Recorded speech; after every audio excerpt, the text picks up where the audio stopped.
The United States Senate Foreign Relations Committee will come to order.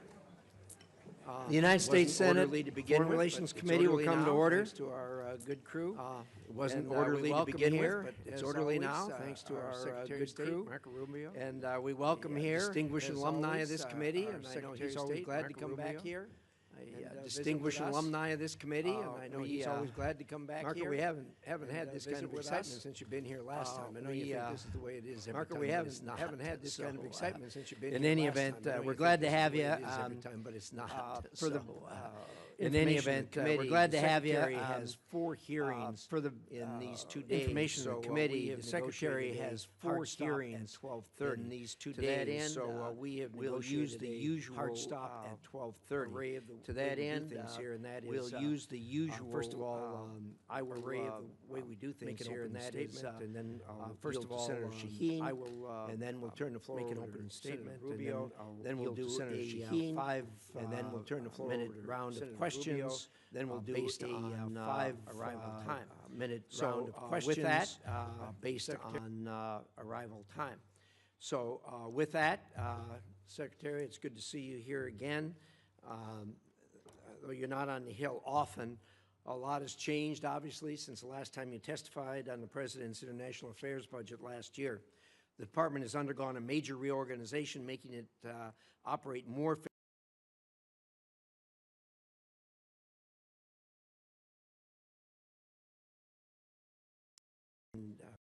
executed, I think, quite well. At long last, foreign governments are being encouraged and, when necessary, pushed to live up to their responsibilities to respond to the needs of their own citizens. America will stand up by our allies and provide life-saving assistance to people in their hour of need, but we are not the world's ATM. And so the Department is testing new ways of providing strategic assistance and breaking the cycle of dependence on aid. Renewed emphasis on trade over aid will help the American people and lift up countries around the world. This is American generosity and ingenuity in action. Through this budget, the administration is holding UN organizations to account, badly overdue, and alongside Ambassador Waltz, making sure American values are leading in international organizations. You've made securing the Western Hemisphere a top policy and budget priority and have successfully reduced illegal immigration at the southern border to the lowest level in half a century. That has not gone unnoticed. You've helped curb the trafficking of illegal fentanyl into the United States, saving countless lives. The budget prioritizes countering China's unfair trade practices, expanding military and malign influence operations around the world, and which pose some of the greatest threats in modern history to the American people. At the same time, you've been working to ensure these efforts are strategic, targeted, and effective, and we appreciate that. The administration has also taken care to ensure taxpayer dollars don't go to those who are able but unwilling to pay for their own defense. Through concerted effort by you and your colleagues, our NATO allies have increased their defense spending and have committed to reach the 5% by 2035. This is a major change from the way you and I used to deal with this for the decade or more before this. Together, we need to create a next-generation NATO that is stronger, more interoperable, and takes advantage of the industrial potential of American and European economies. We also must continue to coordinate with our European partners as they take greater responsibility for supporting Ukraine and work with our partners to deny Russia strategic gains. The administration has prioritized efforts to end conflicts in Africa, which undermine decades of investment in economic growth and global health security. All is not well there. The latest Ebola outbreak in eastern Congo, now affecting the entire region, highlights how conflict and humanitarian crises abroad threaten the health and security of the American people here at home. I know the Department is working hard to protect us from this threat, and I look forward to hearing how the budget supports these efforts. And, of course, the administration has taken decisive action to protect American citizens from the threat posed by Iranian nuclear capabilities and ambitions. On behalf of the American people, thank you for your hard work on that, You and I have been through this before, and we know how difficult it is. Change is hard, but it is also necessary. Your efforts to make the State Department more responsive to the needs of Americans will help us all meet the challenges of the 21st century. I look forward to discussing how the budget will further those efforts. With that, I will turn it over to the distinguished ranking member, Senator Shaheen. Well, thank you, Mr. Chairman. Good morning, Secretary Rubio. Mr. Secretary, you were a senator. You sat on this committee. You sat on the Intelligence Committee. You know as well as anyone that effective American foreign policy requires a strong partnership with Congress. Allies need to know that our commitments can stand the test of time, and that only happens if Congress is brought into the discussion. Congress cannot be a partner if it's kept in the dark. I have a long list of unanswered requests sitting on your department's desk. And Mr. Chairman, I'd like to ask that these letters be submitted for the record. They'll be submitted. I've requested a briefing on changes to U.S. force posture in Europe, and after 33 days, we still have no response. We've requested a briefing from the Iran war on displacement. After 90 days, we still have no response. We've asked for a briefing on Ukraine on a number of issues. After 180 days, we still have no response. We've asked for a briefing on lifting Milorad Dodik's sanctions. And after 225 days, we still have no response. We've asked for a briefing for the U.S. Agency for Global Media. No response after 344 days. The Romanian visa program termination. We've followed up 5 times over 435 days, and we've still gotten no response. In January, when you were before this committee, I asked if you would report to this committee once an audit system was in place to track Venezuelan oil revenues. You said, and I quote, "Oh, absolutely, yeah, we are still waiting." And when you do notify Congress, it's to inform us of decisions you have already made. That is not consultation, as you well know. That is not advice and consent. Congress has been clear on a bipartisan basis. We do not want to cede ground to China. Yet this administration is closing consulates and cutting funding in the Indo-Pacific. The same pattern extends to global health. USAID supported Ebola detection and prevention activities in DRC and Uganda for years. And we can see in this poster, even Elon Musk admitted that one of the things we accidentally canceled, very briefly, was Ebola prevention. Well,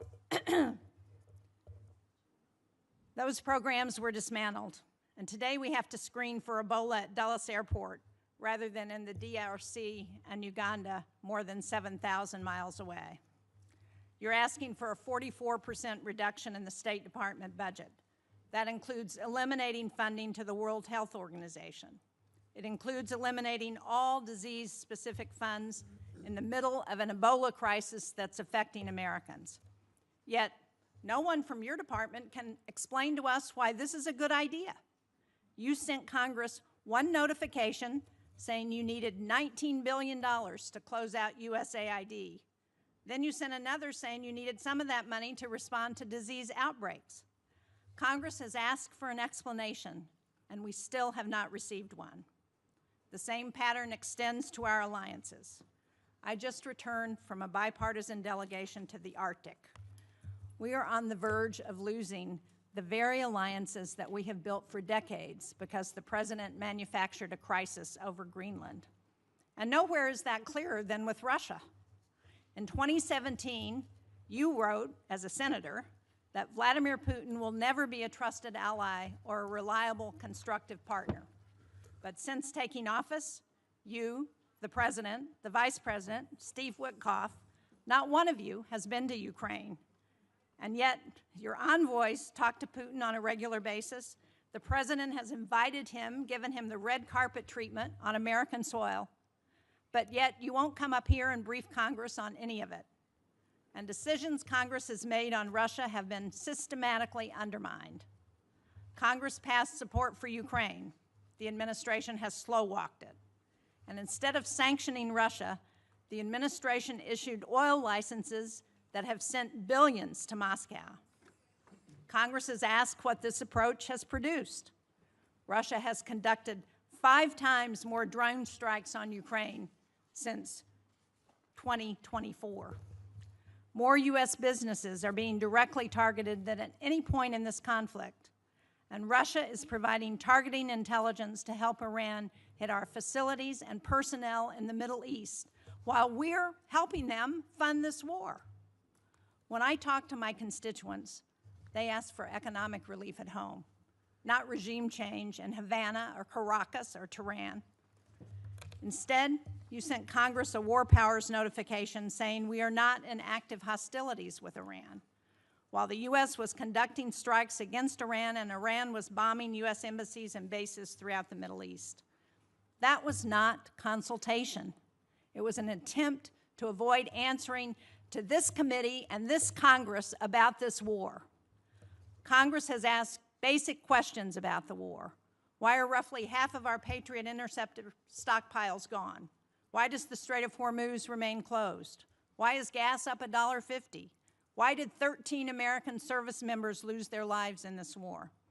Congress deserves to know why, and Americans deserve to know why. Mr. Secretary, you would not have stood for this kind of stonewalling by the administration when you were a senator, and you certainly shouldn't stand for it as Secretary of State and National Security Advisor. Thank you, Mr. Chairman. Thank you, Senator. We'll now proceed to a round of 5-minute questions. I'm sorry. We'll try. Did you want to? We talked about that. Do you want one? We actually talked about that, but he thought that questioning might be easier. Why don't you go ahead? I have it in writing. You want me to read it? Give us your best shot. Okay. Well, thank you for having me here. There'll be a lot to talk about today, and I just want to remind everybody, you know, our foreign policy is one that's solely focused on the national interest of the United States of America, on the defense of our country, both its military defense and our security, but also our economic security and the vibrancy of our economy, our sovereignty, and our future. We believe that America should lead the world, and I believe that we are, and we'll have a very good story to tell about that. American leadership, however, should always be on behalf of the American interests. I say this because I think over a period of time in our foreign policy, we lost focus on that. The reality of it is that our foreign policy, first and foremost, must always be what is in the national interest of the United States of America. And determining the national interest oftentimes requires us to make pragmatic decisions. Sometimes in foreign policy, the choices are not between a good choice and a bad choice. It's between 2 less than ideal choices, and you're trying to figure out which one of these 2 choices is the one that is best for the United States and least harmful to our interests. And that plays out every single day. That said, we remain the world's sole global superpower, the most powerful country on earth. We have the largest economy. We have the most formidable and powerful military ever known to man, by the way. Our dollar remains the reserve currency of the world. Our language is used extensively throughout the world to transact all sorts of business and many of our engagements. But all of this means very little if that power is not used to protect the people who built it, the people who it is meant to protect. I also remind everybody the United States government is not a charity. We are not here to play social worker. We are here to win. We are here to win on behalf of the American people and on behalf of the national interest, to win for our country, to win for the people of America, to win for the things that are important for our future, and that's what we exist to do. The State Department exists to carry out the foreign policy of the United States, both in diplomacy and in aid, in a way that furthers the national interest and helps the American people. And it's guided every decision that's been made since January of 2025. I'll give you a perfect example in our own Western Hemisphere, an area that this committee and many of its members long argued, as I did, has long been neglected and not been paid attention to. We now have in this hemisphere a coalition of friendly countries, over a dozen, who have aligned to work on not just the issues of security that we all have in common, but also economic prosperity that go hand in hand. It's an amazing story that basically, other than Nicaragua, other than Cuba, obviously other than Venezuela, remains with some challenges, and of course Brazil, although they're in the midst of an election cycle, and to some extent the current government in Colombia as well. At least the president's been problematic. But generally speaking, it is now a region filled with American allies, American-friendly leaders, and an America-friendly direction. Now, obviously, we have to operationalize that into action after 20 years of neglect, in which China and other global powers have intruded in our Western Hemisphere to the detriment not just of American national interest, but to the detriment, in our view, of the people of those countries as well. So these are important achievements, and one that I'm very happy about. I'm also happy about the way we've transformed foreign aid. In any transition, there will be, bumps in the road, but largely speaking, if you think about how those programs that existed in the past were failing us, the old model had to be replaced. And the foreign assistance that remains is being brought under the strategic direction of the State Department. So we're not just providing money, we are also seeking outcomes. It's not just how much money you spend on a program, it's whether you're getting outcomes from it. But it's also being guided with our strategic view in mind. And that means that we are able to provide aid not just all over the world, but specifically targeted at those most in need and those places around the world most important to the national interest of the United States. That will remain our guiding principle. That's been our guiding principle in our reforms. So, we can get into a lot of these details in our questions. The bottom line is that all this and more is a reflection of this belief that I outlined at the outset, and that is that foreign policy cannot be separated from economic policy, from border policy, from energy policy, from any of these other spheres that are critical to our national interest. A country that cannot build ships or produce medicine or control immigration or access vital resources cannot defend its people, cannot defend its interests, and cannot defend its way of life. So our foreign policy continues to be reoriented around the real foundations of national strength. This budget is yet another step, I believe, in that direction. Obviously, the appropriators here will have a huge say on the outcome of what that budget ultimately looks like, as we don't anticipate that for the first time in modern history, Congress will just take up our budget and pass it. We think it'll go through some substantial reforms along the way, and we look forward to engaging you like we did last year to produce what we think is a very good spending bill at that time. So anyways, I look forward to your questions. At least that's what it says here. I'm not sure if I really look forward to your questions. I look forward to probably half your questions. Thank you. Thank you, Secretary Rubio. We will now do a round of questions, 5-minute questions based on order of attendance. And I'm going to start, and I'm going to say thank you for the work you've done with respect to Iran. All of us that have worked on this for years know how frustrating that is, how difficult it is to work with this regime who've sponsored terrorism, kidnapping, and killed thousands of Americans for the last 47 years. Thank you for doing something about it. I know you and the President are doing all you can to ensure this comes to a close sooner rather than later. I wonder if you could give us at least a brief update on where we are. Well, first let me remind everybody that while I've not been before this committee since, I believe, February, when we briefed on the Venezuela operation, I have appeared on multiple occasions here, both in my role as National Security Advisor and Secretary of State, in both all Senate briefings multiple times, Gang of 8 briefings, Gang of 16 briefings. So we've talked about this topic with some of you in those settings in the past that you've heard from us. Let me just lay the predicate here, okay? Iran's desire to build a nuclear weapon was going to be built, was going to be effectuated behind a conventional shield. They were going to build for themselves so many missiles, so many drones, so many conventional weapons, including a navy, that at that point there's nothing you could do about it. What they tried to do is they were going to try to build a conventional shield and hide behind that conventional shield and basically say to the world, if you come and do anything about our nuclear program, we will overwhelm you with missiles, we will overwhelm you with drones, and we will overwhelm you with our navy, and you will not win. You will not be able to do anything about it. They were seeking that point of immunity, which is why the President chose to act, to deny them that point of immunity. Operation Epic Fury, some of you didn't like it, some of you did, was highly successful in achieving its military objectives, which is dramatically reducing the defense industrial base of Iran, the ability to build these missiles and to build these drones, especially the missiles program, substantially degraded. A substantial percentage, and I'll leave the exact numbers to the Department of War because I'm not a general and I'm not here to speak as a military planner, but a substantial degradation in the number of launchers that they have as well. They still have a lot of drones because these are easy to make. We all know it's not an Iran challenge. This is a global challenge, and it's playing out every single day around the world. I mean, Mexican cartels are using UAVs against each other. And we should imagine at some point may even use it against our interests. So this is a pervasive problem around the world. The economics of it are something we have to solve for. But nonetheless, even their drone building capability has been eroded. Today, there is no Iranian Navy. There is no such thing. There's a bunch of Boston whalers with machine guns on them, but there is no Navy. There is no Iranian Navy. It lies at the bottom of the ocean and will soon, within a number of years, be prime fishing spots because they'll turn into reefs. So my whole point is that the Iranian conventional shield has been substantially eroded. Now, in the aftermath of that, two things have happened. The first is they entered into a ceasefire. They agreed, we agreed to stop. But part of that agreement was that they would reopen the straits. They did not, at which point the president decided, and I think appropriately, we can't have a world in which only Iranian ships get through the straits. And so if they're going to shut down the straits for everybody, we're going to shut down the straits for them. And we have done that through a very effective blockade and, by the way, through the seizure of sanctioned ships in the Indo-Pacific as well.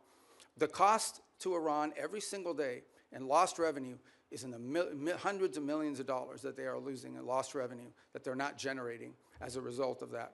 Now, we are in talks, and I say talks because talks with Iran are not like talks with Switzerland, okay? They're very different. They require the use of intermediaries, unfortunately. But there is the prospect before us, which could happen today, it could happen tomorrow, it could happen next week, that for the first time, certainly in my memory, they have agreed to negotiate aspects of their nuclear program that just a month ago, just a year ago, they were refusing to even mention, much less enter into discussions about. That is not a guarantee that ultimately it will lead to a deal that's acceptable to the Senate or acceptable to the American people.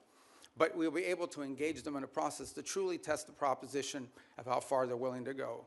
Complicating that process, unfortunately, is their internal regime is somewhat fractured in the sense of it takes days to get responses from their system. We can go into more depth in your follow-up questions. But we're hopeful that something like that could happen in which the straits would reopen, we would enter into a period of negotiations on very specific topics, delineated negotiations, in the hope of reaching an outcome that's acceptable to us and something that they would be able to do as well. If it doesn't work out, then obviously we still have a problem with respect to their nuclear ambitions. But what they won't have is the conventional shield to hide behind any longer.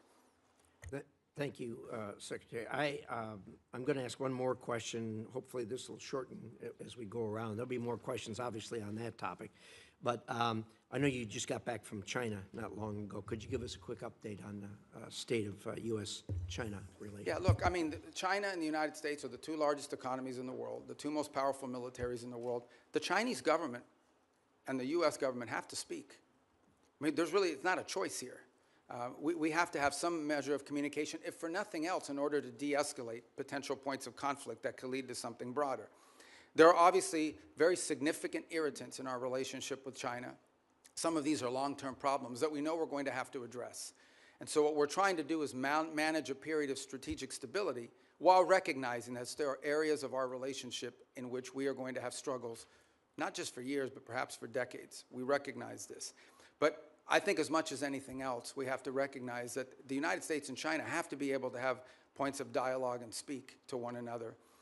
As I said, for no other reason than to be able to have a communication channel. I think in our meetings, it was abundantly clear which are the areas that we do not have strong alignment or agreement on. We understand that there are areas in which long-term we're going to have some real challenges, whether it's supply chains. Put it to you this way. Let's leave China aside for a moment. The United States, and I would argue the world, cannot depend on one country for 90% of anything, especially 90% of things that are critical to our economies, not from our weapon systems to our pharmaceuticals. We just can't live in a world in which we rely on anybody for 90% of what we get in one sole source that could be cut off at any time as leverage against us or punishment or in a time of conflict. And so we are actively searching and have plans in place, and we're implementing these to diversify where we get critical minerals, where we get our supply chain, secure that supply chain. And obviously the Chinese would like to retain their monopoly position in some of these. This is going to be a long-term issue that we're going to have to continue to confront and work on. Work on that continues even while we are engaged in the ability to dialogue and speak to them, because we have to. It's responsible, and we truly have no choice but to be able to do that. It's to their benefit and ours, and I would argue to the benefit of the world that these two countries are able to speak to one another. Thank you, Secretary. And I think your comments about the supply chain and the critical minerals and everything else that's in the bottleneck These are things that are relatively new to us. They've always been there, but COVID underscored that. And then, of course, the Ukraine war brought it out even more. And appreciate your remarks. I think everybody at this dais knows we are, as a nation, looking at that. With that, Senator Shaheen. Thank you, Mr. Chairman. Mr. Secretary, at this budget hearing last year, you testified that no one had died as a result of foreign aid cuts. Sadly, I think we're seeing in real time that that's not true today. There are more than 1,000 cases, more than 200 Ebola-related deaths. And as we know, one of the entities that is a critical global health tool is GAVE, particularly during a disease outbreak. It plays a role in distributing Ebola vaccines, and it has committed up to $40 million to develop a vaccine for the current Ebola strain that has no vaccine right now. So how are you making sure that Secretary Kennedy, who has been sitting on those funds for months now, is going to release them so that they can go to help develop a vaccine to address the Ebola outbreak? Yeah. Well, a couple points on Gavi. I would say that the President had asked that we allow Secretary Kennedy to play a leading role on the Gavi decision because of his strongly held views with regards to vaccine safety, and he wanted them to conduct some reforms. I actually talked to Senator Schatz about this last week as well, and so the State Department's going to be re-engaging. I'm not here to tell you we're going to yank this thing and we're not going to listen to his points of view, but the State Department a few weeks ago made the decision that we were going to re-engage on this issue of Gavi, respecting what HHS views on it are as well, and we want to take their input, but we'd like to get this issue resolved in an outcome that's acceptable, both to Congress and also to our goals on global health. So it is an issue. As I said, I wouldn't use the word defer, but we have certainly allowed him to play a leading role in determining what we're going to do next. But right now, we're sort of at a stage where we are going to re-engage. We need to drive this to an outcome. I couldn't agree more, and so do you commit to using the $2 billion that Congress has appropriated for global health to actually help fund global health security? Well, we do fund global health security beyond Gavi, by the way, and we can talk about that. We can talk about the compacts, I think 32 that we've now entered into with countries all over the world. We have a new agreement with the UN as well that they're very happy with. The Global Fund, we've hit our cap. We are at our 33%, and we've actually been able to attract additional donors from around the world to contribute to it. On this specific item, I would say, we intend to get this resolved. We want to get this resolved. It's an important part of our matrix. We will follow up, and I hope you will share with this committee as soon as you get it resolved.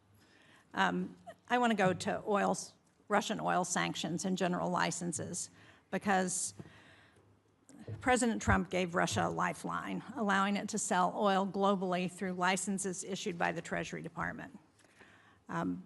While I think the administration should have known that the Iran war would make Russian oil more desirable, they decided to remove the stigma on that oil and give an extra windfall of cash to Putin. So can you let us know whether you believe or whether you will support extending those licenses, when it comes back up mid-June? Yeah, a couple points. First of all, the two things have happened. One is actually the U.S. production and U.S. playing a role in the global energy supply has increased. I think we had our largest amount of exports from the United States we've ever seen. So we've also benefited from this, and our energy dominance has really come into play. The Russian waivers were a decision. These are the policy, the underlying policy remains on the sanctions. What has changed is these time-limited extensions to sort of try to alleviate the global, the problem we're facing too is there's a contagion potential, and that is that at some point we can do strategic reserves, we can do some of the other things that we've done to sort of alleviate global supply, but at some point you have to ensure, this is not so much for us. At the end of the day, our economy is not in need of it, but there are other economies around the world that have benefited from this. So these are time-limited extensions that ultimately at some point will expire. We've certainly benefited China and Russia's economy. Well, China doesn't. I mean, China refines oil. They import a lot, but they refine oil, and but they also benefit from Russian oil. But my question for you is, can you commit not to extend the general license again when it expires on June 17th? Well, that ultimately is a decision that's made by Treasury, but I will tell you, it depends on the circumstances at the time. We would like to end it as soon as we possibly can because the underlying policy of this country has been to sanction their oil. These are time-limited waivers for the purpose of opening up more global supply. I understand that, but if we continue to extend them, they're not time-limited. I want to get a final question in on food for peace because, as you know, the closure of the Strait of Hormuz has deepened the humanitarian needs in food insecure countries such as Sudan, South Sudan. And yet, in your opening statement, you said that our aid targets those who are most in need. But I think it's very concerning that the country selection process for Food for Peace, which I understand is led by the Department of State, includes only 2 priority countries from World Food Program hunger hotspots. That's Haiti and the Democratic Republic of the Congo. So the question I have is, why are we adding countries that aren't facing acute food insecurity, like El Salvador, Guatemala, and Rwanda? Why are we not helping countries who are facing acute, well, famine in some cases? Sudan, Gaza, Afghanistan, Nigeria, Syria, Somalia. These are all countries that have humanitarian crises, and yet we're helping countries that don't have acute food insecurity. So a couple points. First of all, on Gaza, we have spent hundreds of millions of dollars, including after the ceasefire, and providing through the World Food Program and other entities, and we continue to do so. I think if we're not the world's largest donor, I'd be surprised because it's a massive amount of money that we've provided through those mechanisms of various means. On the point of Sudan in particular, the complication in Sudan, which I wish were different, and we're very involved in this. I mean, I had a meeting on Sudan yesterday. The problem in Sudan has largely not been our unwillingness to provide funds. We are willing to step forward, and we have the flexibility through what we've been able to do with foreign aid to surge up that. It's been distribution. It's been the ability to get that. So as an example, in these conversations we're having between the warring sides, one of the things we're trying to identify is 4 safe spots where people can go receive humanitarian care, assistance, where we can actually have the outside groups, the NGOs, the international organizations that we contract with, have the ability to go in and actually deliver the food without having their trucks hijacked or blown up or their workers killed. That's been the fundamental challenge in Sudan, is distribution. The distribution is being threatened because we don't have conditions on the ground that allow for it.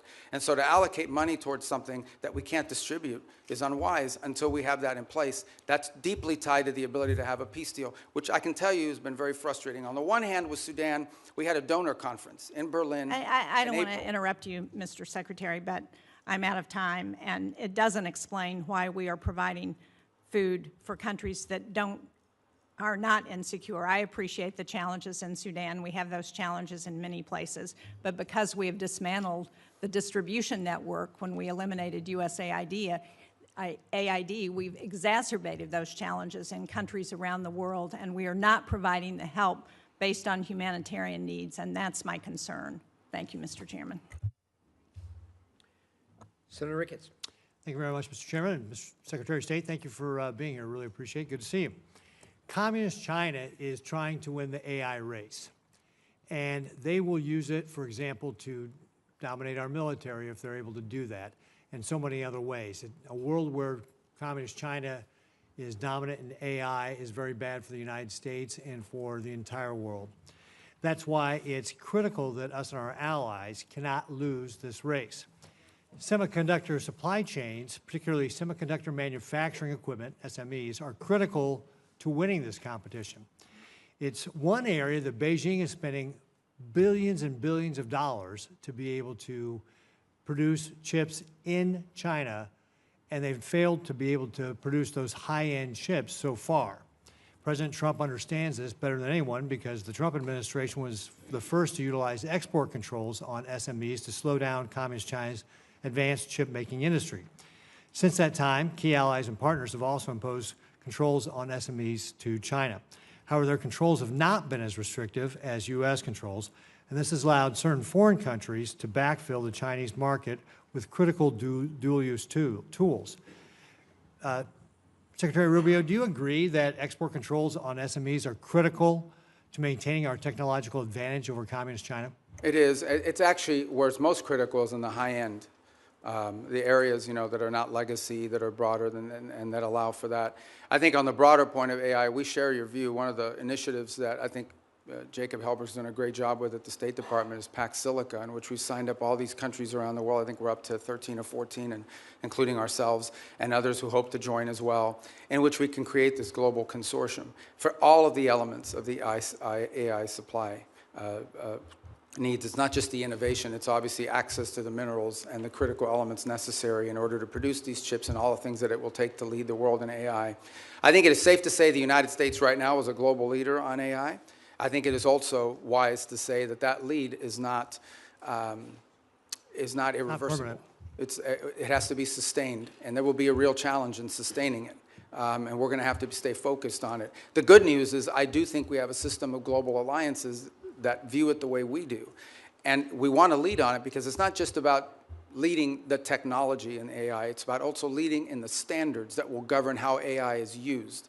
I don't want to monopolize this conversation on this point, but it's one that I think the Senate should think about because I know we're starting to think about it. AI will have very positive impacts on our economy and societies. It will also have some detriments.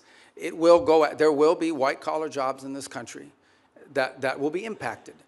And I think we have to start thinking not simply about the impact that AI will have on those jobs, but the societal pressures that will create, not just in the United States, but in economies all over the world. Much like industrialization and automation did, it will make the worker more efficient and more valuable, but it will eliminate some jobs, and those jobs will have to be replaced with new jobs or new skills. That's not just an economic issue. That is a political issue. That, over time, could destabilize societies all over the world. So we have to start thinking about AI in those terms as well. You mentioned our allies. Shouldn't they have to follow the same sort of standards U.S. companies do when we're limiting the semi-manufacturing equipment that's going to Communist China? And that's our hope, is that we can create people that we can create a coalition of nations that understand the danger in this. And they're running through the same, some are better than others, but they're running through the same problems that we run into. And that is companies ultimately want to sell to the markets, and China's a large market. But I agree, and that's one of the goals behind Pax Silica, is to create unanimity or consensus behind that thinking. Well, Mr. Secretary, that's why I recently introduced the Match Act with Senators Kim, Risch, and Schumer to level the playing field. This bill would provide the State Department with the leverage in ongoing negotiations with our allies to align those controls. And if agreement cannot be reached, it would ensure that foreign companies cannot sell the very choke point technologies that we have restricted. So I hope you'll support that as we move forward on it. One other thing I just want to hit before my time runs out here is that I was the co-sponsor of a bill to create the U.S. Foundation for National Security and Counterterrorism. This is a foundation that would be a public-private partnership. It would help counter traffickers and insurgents operating in ungoverned spaces around the developing world, such as Africa. The State Department, however, has not, for over a year and a half now, launched this foundation, and I'd encourage you to work expeditiously to implement it. I think this is something that, as we're talking about, especially the continent of Africa, could be very helpful to making sure that we're not only helping conserve the environment and helping animals, it's bad for terrorists. Thank you, Mr. Chairman. Thank you. And look at that, I kept it in my time. Good job. Can you do as well, Senator Murphy? I'll do my best. Thank you, Mr. Chairman. Thank you, Mr. Secretary, for being with us today. Despite the differences that existed between Republicans and Democrats prior to this administration on how to approach Iran's nuclear program, the theory was basically the same, that we were going to impose significant harm on the Iranian economy in order to force them to the table to negotiate. What is happening now is fundamentally different.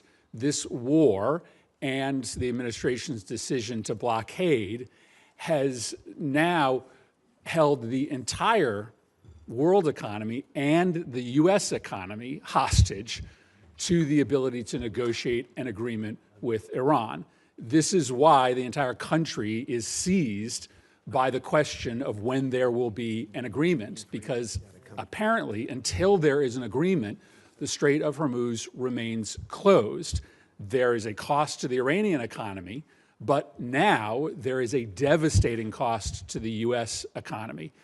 It has been indecipherable, the information coming from the administration, especially in the past several weeks, as We get signals that a deal is imminent. The president said yesterday he's bored by the negotiations. He doesn't care whether we get a deal.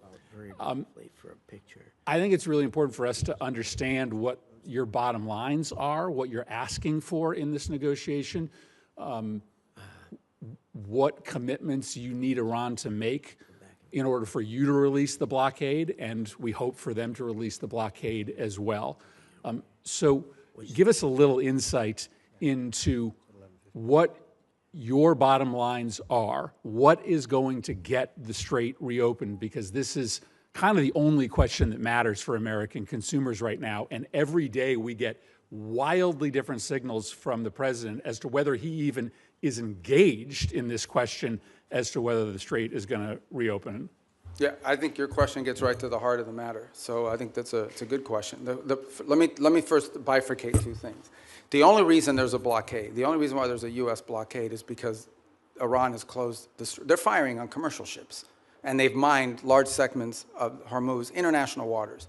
And so the blockade is only against Iranian ships. And it's very simple. The notion is if no one's ships are going to get out, then Iran's ships aren't going to get out either. We can't live in a world in which they get to close the straits and tell everybody, pay us a toll or we'll blow you up, but their ships get to go out unfettered. So that's the reason why there's a blockade.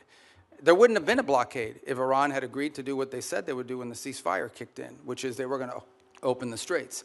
So let me just focus on the straits for a moment. Number one, what they're doing is unlawful and illegal. There isn't a country on earth, other than Iran, and maybe Oman that flirted with it, who's in favor of what Iran is doing in the straits. The Chinese are against it. The Russians are against it. Everyone is against it.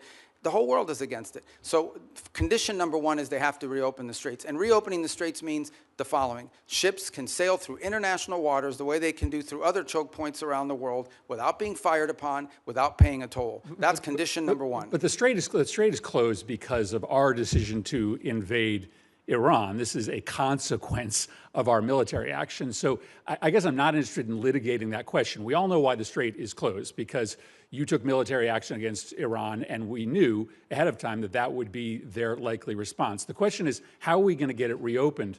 Are you going to drive a bargain that is so tough and so hard that the strait remains closed? So how are we going to get it open? The first thing, that is a predicate to anything else happening. The straits have to be reopened. So the way to think about it is this. If Iran wants to be able to move its oil again through the strait, they will have to reopen the straits. If they refuse to do so, then we have other options available to us, but we would prefer to negotiate the opening of this, which means tell us about the negotiations. What do you need from them in order to get the strait reopened? We need the strait reopened tomorrow. Well, what needs to happen is very simple. They need to announce that they will no longer fire on commercial ships that are going through or threaten to fire on ships, because in many cases, ships just won't move.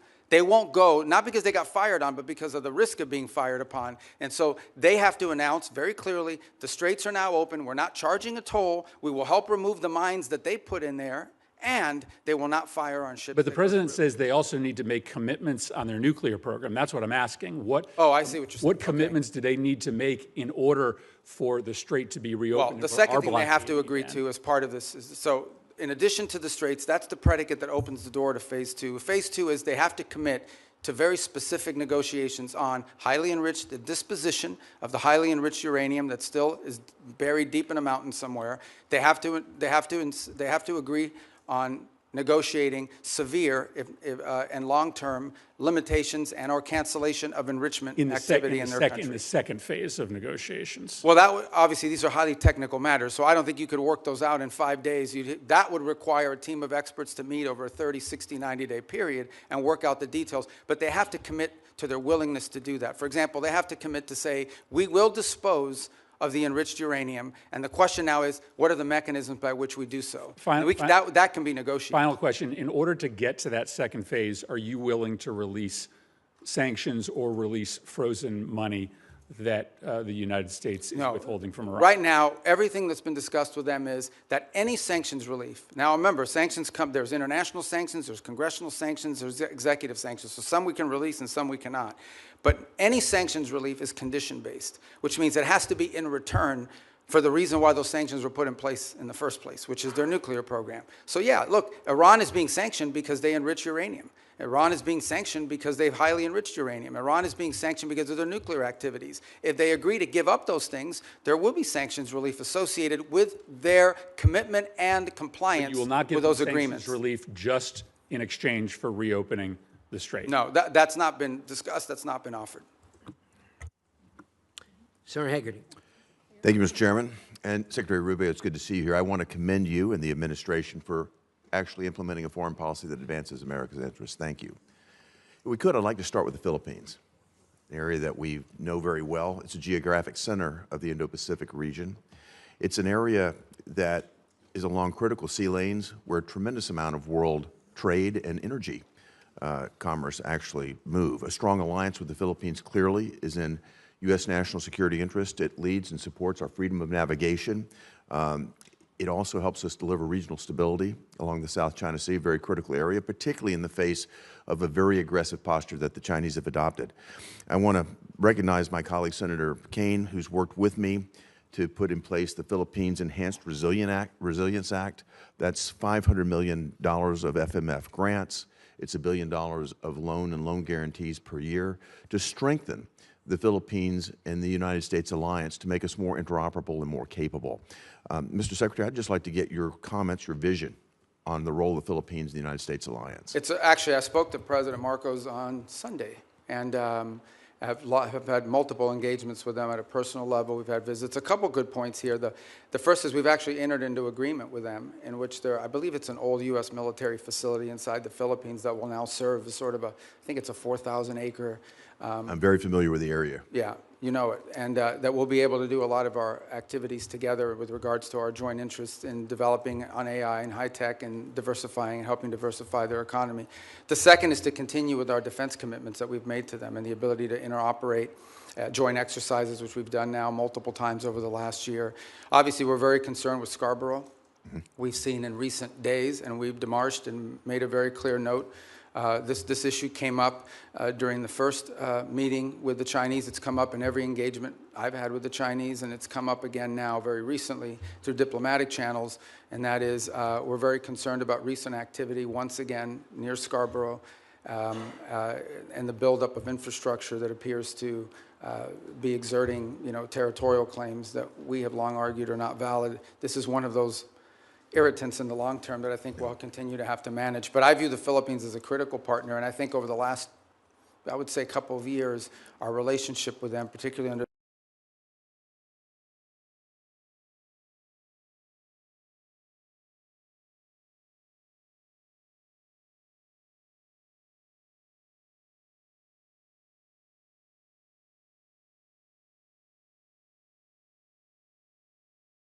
Economic ties, and of course, that has, as you mentioned earlier, tremendous national Yeah, security. can I just add one point? There is, some desire during their chairmanship this year of ASEAN that to reach a sort of code of conduct understanding in the Indo-Pacific. And while I understand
by the government, then the Mexican government came back in arrears, by the way, retroactively tried to justify this taking as some sort of environmental move.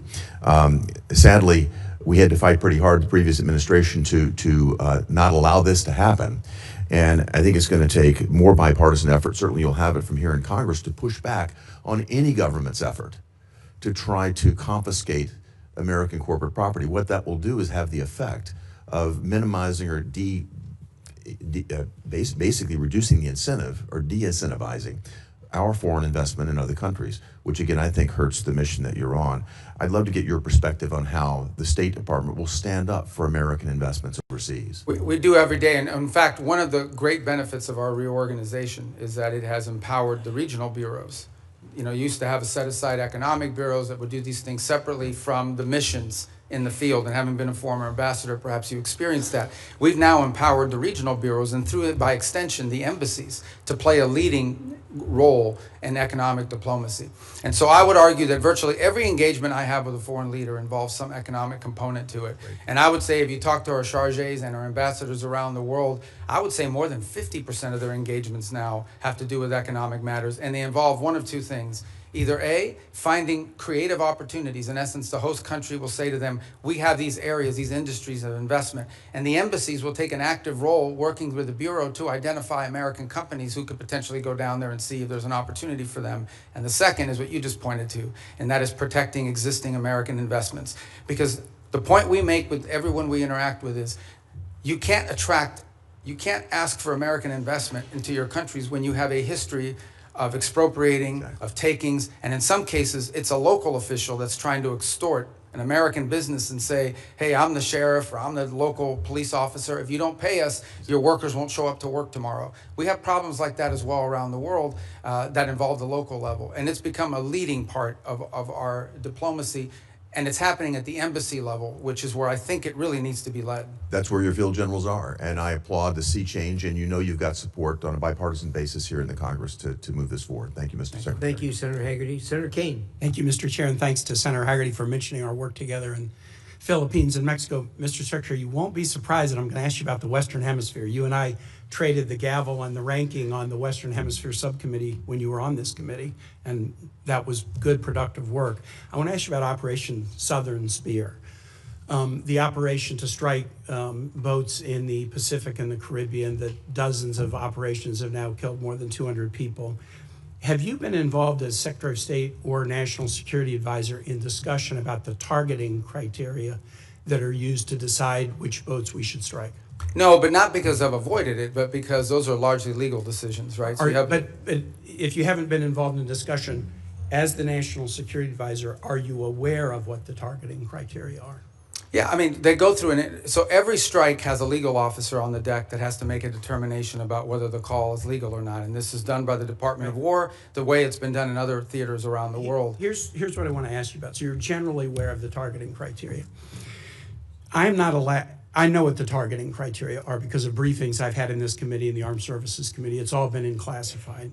And I'm not allowed to discuss the targeting criteria because they've only been shared and classified. But I don't think I'm prohibited from describing things that aren't targeting criteria. So I'll give you an obvious example. Everyone on the boat is right-handed. That's not a targeting criteria. It would be ridiculous. Everyone on the boat is what? Everybody on the boat is right-handed. That's not a targeting criteria. It's obviously not a targeting criteria. It would be improper for it to be a targeting criteria. Here's one that's not so obvious and that surprised me. There's evidence of narcotics on the boat. That is not a targeting criteria. I have been briefed on Southern Spear since the first operation on September 2 and most recently within the last couple of weeks, and I've asked again and again, have the targeting criteria changed? No, they have not. What are their criteria? Here's what they are. I can't describe it here. But the presence of narcotics on the boat has never been a targeting criteria. Would you have any ability to explain? And the administration could have picked that as a targeting criteria. They chose items that were targets, that authorized the use of the U.S. military to sink boats and kill people. But they have not used the presence of narcotics on the boat as one of the targeting criteria. And I would suggest to my colleagues, if you go look at the individual files of all the strikes, and I've looked at the first 46, they are consistent with what I've just said about something that's not on the list of targeting criteria. Why would the administration not include the presence of narcotics on the boat as a targeting criteria Well, look, in Operation Southern Spear. As you just outlined, I can't discuss the specifics of the targeting criteria, but I can tell you the one thing that is obvious is that the targeting criteria is not single source. In essence, there are multiple checks. There are 3 elements to the targeting criteria. Right, and all of it informed and infused by intelligence collection. In essence, they have to have true links. I can tell you they do walk away from strikes. There are multiple times that I've been aware. I'm not aware of every strike because it's not reported on a regular basis, it's delegated. Yeah. But there have been strikes that they've walked away from because it doesn't meet the criteria or because there's doubts. I'm not saying that the strikes that I've reviewed don't meet the targeting criteria, but I'm saying how odd it is, especially since the administration always announced this is against narco traffickers. We've attacked narco traffickers. How odd it is that the presence of narcotics on a boat is not one of the targeting criteria. And I would encourage my colleagues, get the same briefing I've gotten, take a look at the strike files. You'll be as surprised as I am. Here's the second question. Again, in your dual role, Secretary of State, National Security Advisor. The administration's Operation Southern Spear, we could agree with it or not, but the administration presented a legal opinion from the DOJ that we could review. Absolute resolve, the effort against Maduro. The administration presented a legal rationale that we could review. Now, we could review both in classified. They've not been made public. We're 92 days into a war against Iran, and the administration will not let Congress look at the OLC legal opinion justifying the war. Intel committee members, SFRC members, Armed Services Committee members, rank and file members, the administration will not make it available to us. Now, you can imagine, A, we're the Oversight Committee. B, you're here asking for a budget, and in the Armed Services Committee, they're asking for $1.5 trillion, an increase of 40% over last year's budget, but won't let us see the legal opinion. And Mr. Secretary, you know what kind of thinking we do. If you've showed us the legal rationale for 2 wars and you won't show us the legal rationale for the third, is there something in the rationale they don't want us to see? Is there a dissenting opinion that says it's not legal? Are there conditions like you can't strike civilian infrastructure like schools and bridges? Are there factual assertions like the war will be over in 2 days or Iran will never close the Straits of Hormuz? By not sharing the legal opinion with the Article I Oversight Branch, you give us the opinion that there's something in there you don't want us to see. Could you use your influence as the President's Chief National Security Advisor, Secretary of State, NSA, to get the administration to share the Iran war legal opinion with Congress?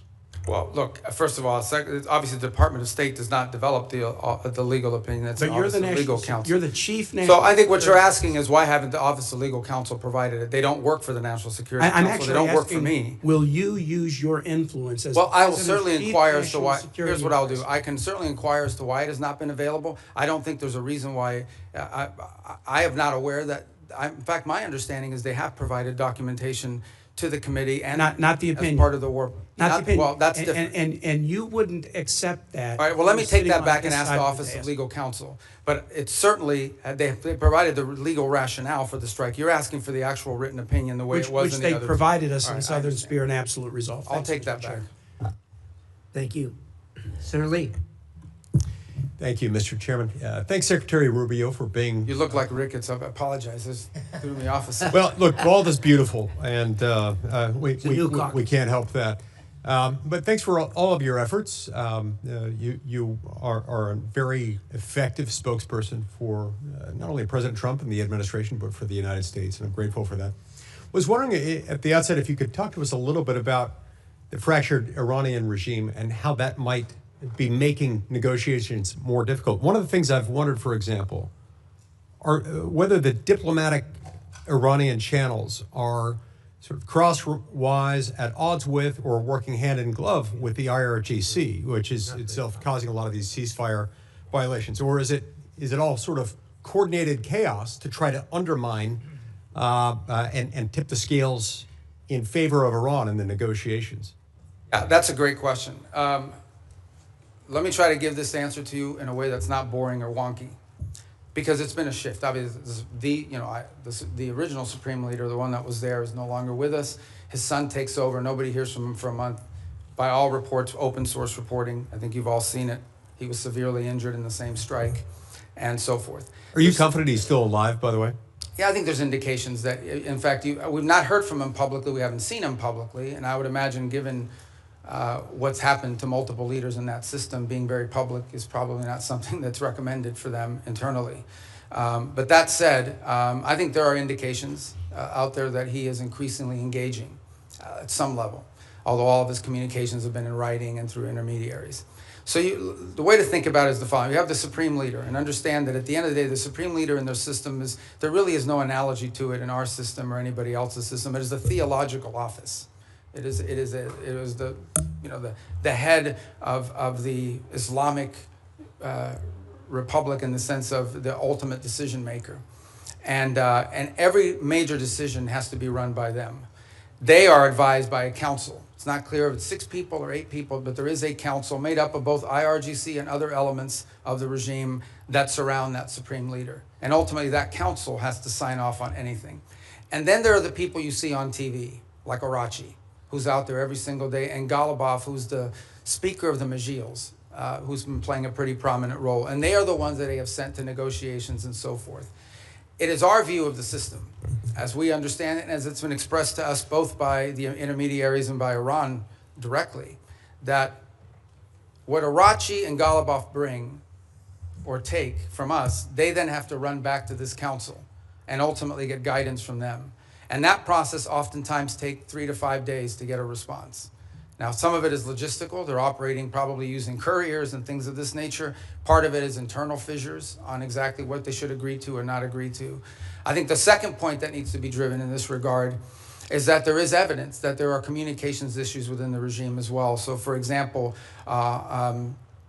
it's pretty clear that at the outset of hostilities in the conflict, they had delegated decision-making to field commanders. And so oftentimes field commanders had delegated authority to act on let's say a pre-operational planning that already put in place. And so unlike our system, where perhaps you know that the president or the secretary of war is directly making orders and decisions, or the chairman of the Joint Chiefs, in their system, a lot of decision-making at the tactical level, like which ships to hit and so forth, are being made at the commander level. So that's why from the outset it can look like fire-ready aim, but it's part of the design of the system, perhaps? Well, I think it was a design of the system in the sense of regime survival and the ability to operate in case there was decapitation strikes or people are removed. But let's go back to the essence of the negotiations. What's complicated them is you ultimately are negotiating with people who then have to negotiate within their own system to see what they're allowed to give and what they're allowed to agree to. What is abundantly clear is that Iran is facing severe internal economic. All the problems Iran had before this conflict not only are still there, but they're worse. All the things that led to the protests, all of these are worse than they were before.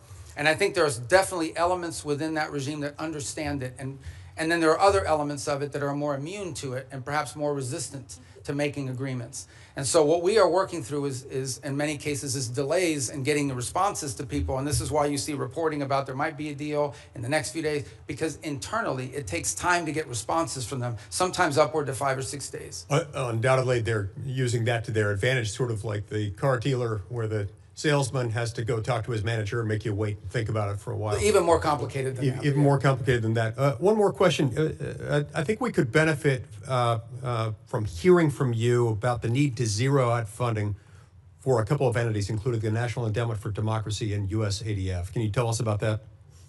Well, look, these programs, I think, have served a purpose in the past, and obviously there's a congressional role to play here, right? I mean, at the end of the day, these programs have had, especially the National Endowment for Democracy, has had support in Congress in the past. And look, I was here for 16 years. I understand that you're going to pass an appropriations bill, and the appropriations bill is going to have things in it that we don't have in ours. That's just the way it is. And we understand it, we'll make it work. But we are concerned, or have been concerned in the past, about organizations that sort of have lost their purpose and what they're advancing. And at the end of the day, look, we have a lot of resources. The United States is the richest country in the world. We have the largest government budget in the world, but we don't have unlimited resources. We still have to be able to strategically spend our money. And the State Department, you know, when I took over, a lot of people are like, oh, that's a mess. State Department's not that big. The majority of our employees are local hires overseas. We have, you know, foreign service officers, career civil servants, but compared to some of these other agencies that are out there, we're not that large, and yet we have a global footprint. We're really, other than the department, I would say beyond the Department of War, we're the only ones that are present almost everywhere on the planet. So we have limited resources, and we have to be able to allocate those resources in ways that are driven by the core mission of advancing our national security. And oftentimes that will mean that things we have paid for in the past, we can't continue to fund because there are other things. It might be good, but there might be something else that's more important and even better. Other cases, we may still spend money on a purpose, but we want to be driven not just by, we don't want to be judged just by how much money we're spending on something. We also want outcomes for it. We want to show outcomes.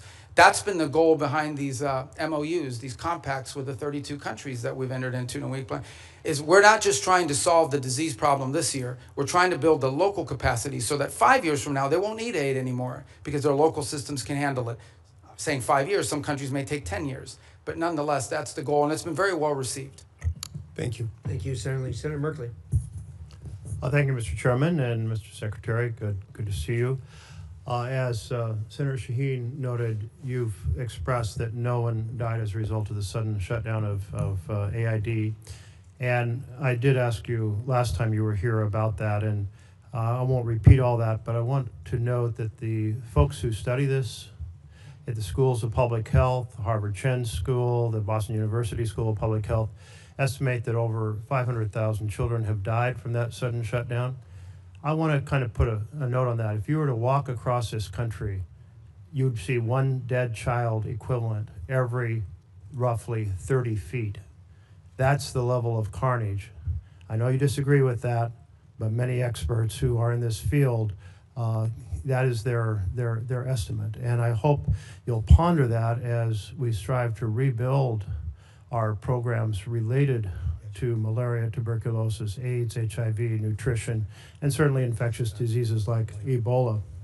I wanted to turn, though, to Taiwan. It's an area that you and I worked on quite a bit together when you were here, including the Taiwan Relations Reinforcement Act and the Transnational Repression Policy Act, the Hong Kong Economic and Trade Offs Certification Act. And I'm very concerned about the president's comments on his recent trip. He noted that arms sales to Taiwan are a, quote, very good negotiating chip. And when he was asked about how much he talked about arms sales with China, he said, we discussed arms sales, quote, in great detail. The 6 assurances included that arms sales to Taiwan would never be a negotiating chip. My concern is that the president now has kind of accentuated the arms sales by not approving, not putting the stamp of approval and completing the arms sale that Congress has already funded. That this sets a stage for China to very much proceed to pursue more aggressively their effort to incorporate Taiwan into the broader framework of China, including extinguishing Taiwan's democracy. So I'd just like to hear your thoughts. Hopefully there's a path here that will re-accentuate our support for Taiwan's democracy. Thank you. That's an important question. So let me first say on Taiwan, and I think I made this point myself, either on the trip in China or thereafter when we returned. There's been no change to U.S. policy towards Taiwan. I think there's, obviously the Chinese side would like to see a change in the verbiage, but no change has been made in that regard. The second point I would make is, I believe in December, I know in December of this year, we did approve an arms sales, I think $11 billion. I think it's the single largest arms sale ever. It was a huge sale to Taiwan. This was just last December. I think it's more than the totality of the 4 years under the Biden administration. And I would recall that there were a 6-year period of time under the Obama administration where there were no sales to Taiwan. There is a second pending sale, which I think is the one you're referring to. It's the $14 billion one, and that remains under review. And but we just did one in December. So I don't think it's, and I'm not saying you're saying this, but I don't think it's fair to say that the U.S. is not providing. We just had a massive arms sales, and it was so big and so noticeable that the Chinese became very aggressive about it and some of the incursions they undertook as a result of it. And as I said, it was more in one sale than we did in the entirety of the Biden administration, if I'm correct, and I think I am on that point. So, but the most important thing to understand is we want to see the status quo preserved as is at this moment. That's our policy. That's what we've said. That's what we continue to say. It's a very, as you know, a very delicate relationship to balance. But our policy on Taiwan is not changing, and it did not change on this trip. Another issue that you and I worked on was the Uyghur Forced Labor Prevention Act. And it's really been the most effective strategy for saying that products produced by slave labor will not be admitted into the United States. And we've turned down a lot of products from China, but then they're transshipped, often just into Canada. It would be a far more effective policy if Mexico, Canada, and Europe were to join us. Is that an objective you can pursue in your role? It is, and as you said, it's an enforcement challenge. I think the initial enforcement was easier because it was more straightforward. I think the transshipment issue makes it harder because it requires more paperwork, more due diligence, and frankly, in many cases, some of it is obscured. But I want to make this point. There's clearly a humanitarian aspect to it. There's clearly a humane aspect to forced labor, which is horrifying. Separate but related, there's an economic aspect to it. It is also, unfair competition for our companies to have to compete against someone who has free labor, basically compelled and forced labor. So we've made the argument on two fronts. Not just is this immoral, but it is and horrific, but it's also an enormous economic disadvantage, not just for us, but for companies all over the world. As you can imagine, depending on the country, some are more willing to lean in on these issues than others. I think just yesterday, last week, the foreign minister of China was visiting Canada, and where they sort of announced, or at least put out the prospect of how Canada can export more to China next year. That was the carrot. What we don't know in those, and I'm not blaming Canada, I'm just saying in general, they do this all over the world. There's a stick associated with it. And I would imagine that China's I know that they put tremendous amount of pressures on countries around the world not to comply with restrictions like the ones we put. I agree. If we got Canada and Mexico to agree, given our current trade arrangements, it would make it far more effective. To date, we have not been successful at convincing them that they should do that because, among other things, I think they fear retribution. But we certainly will continue to raise it because we think it harms them. Senator Barrasso. Thanks, Mr. Chairman. Mr. Secretary, great to see you again. You opened by talking about American leadership and American interests. And later this month, the G7 is going to be meeting in France, and then next month, NATO meeting in Turkey.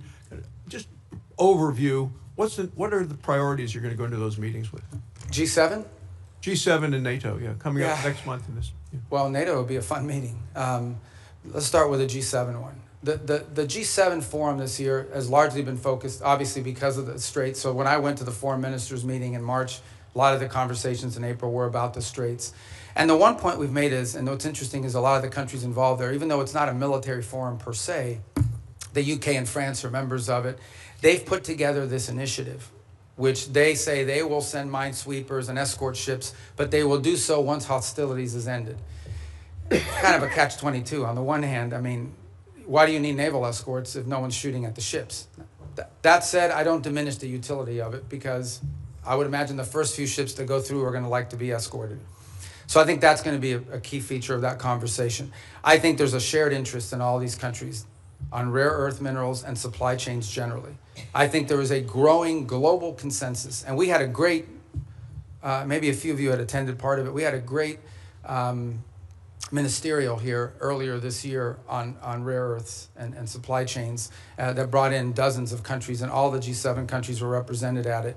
And so I think that's going to be a feature here is how do we diversify the global supply chain on anything from rare earths to pharmaceuticals? There's growing consensus, so I think that point will be quite dominant. And then given the makeup of who's in the G7, the Russia-Ukraine conflict will always come up because obviously it directly impacts at least 3 or 4 of those members who are on the continent. So we will also, and I don't recall exactly who the French have invited, but in addition to the G7, they'll always invite 2 or 3 other countries to attend. I believe Ukraine has been invited, if I'm not mistaken.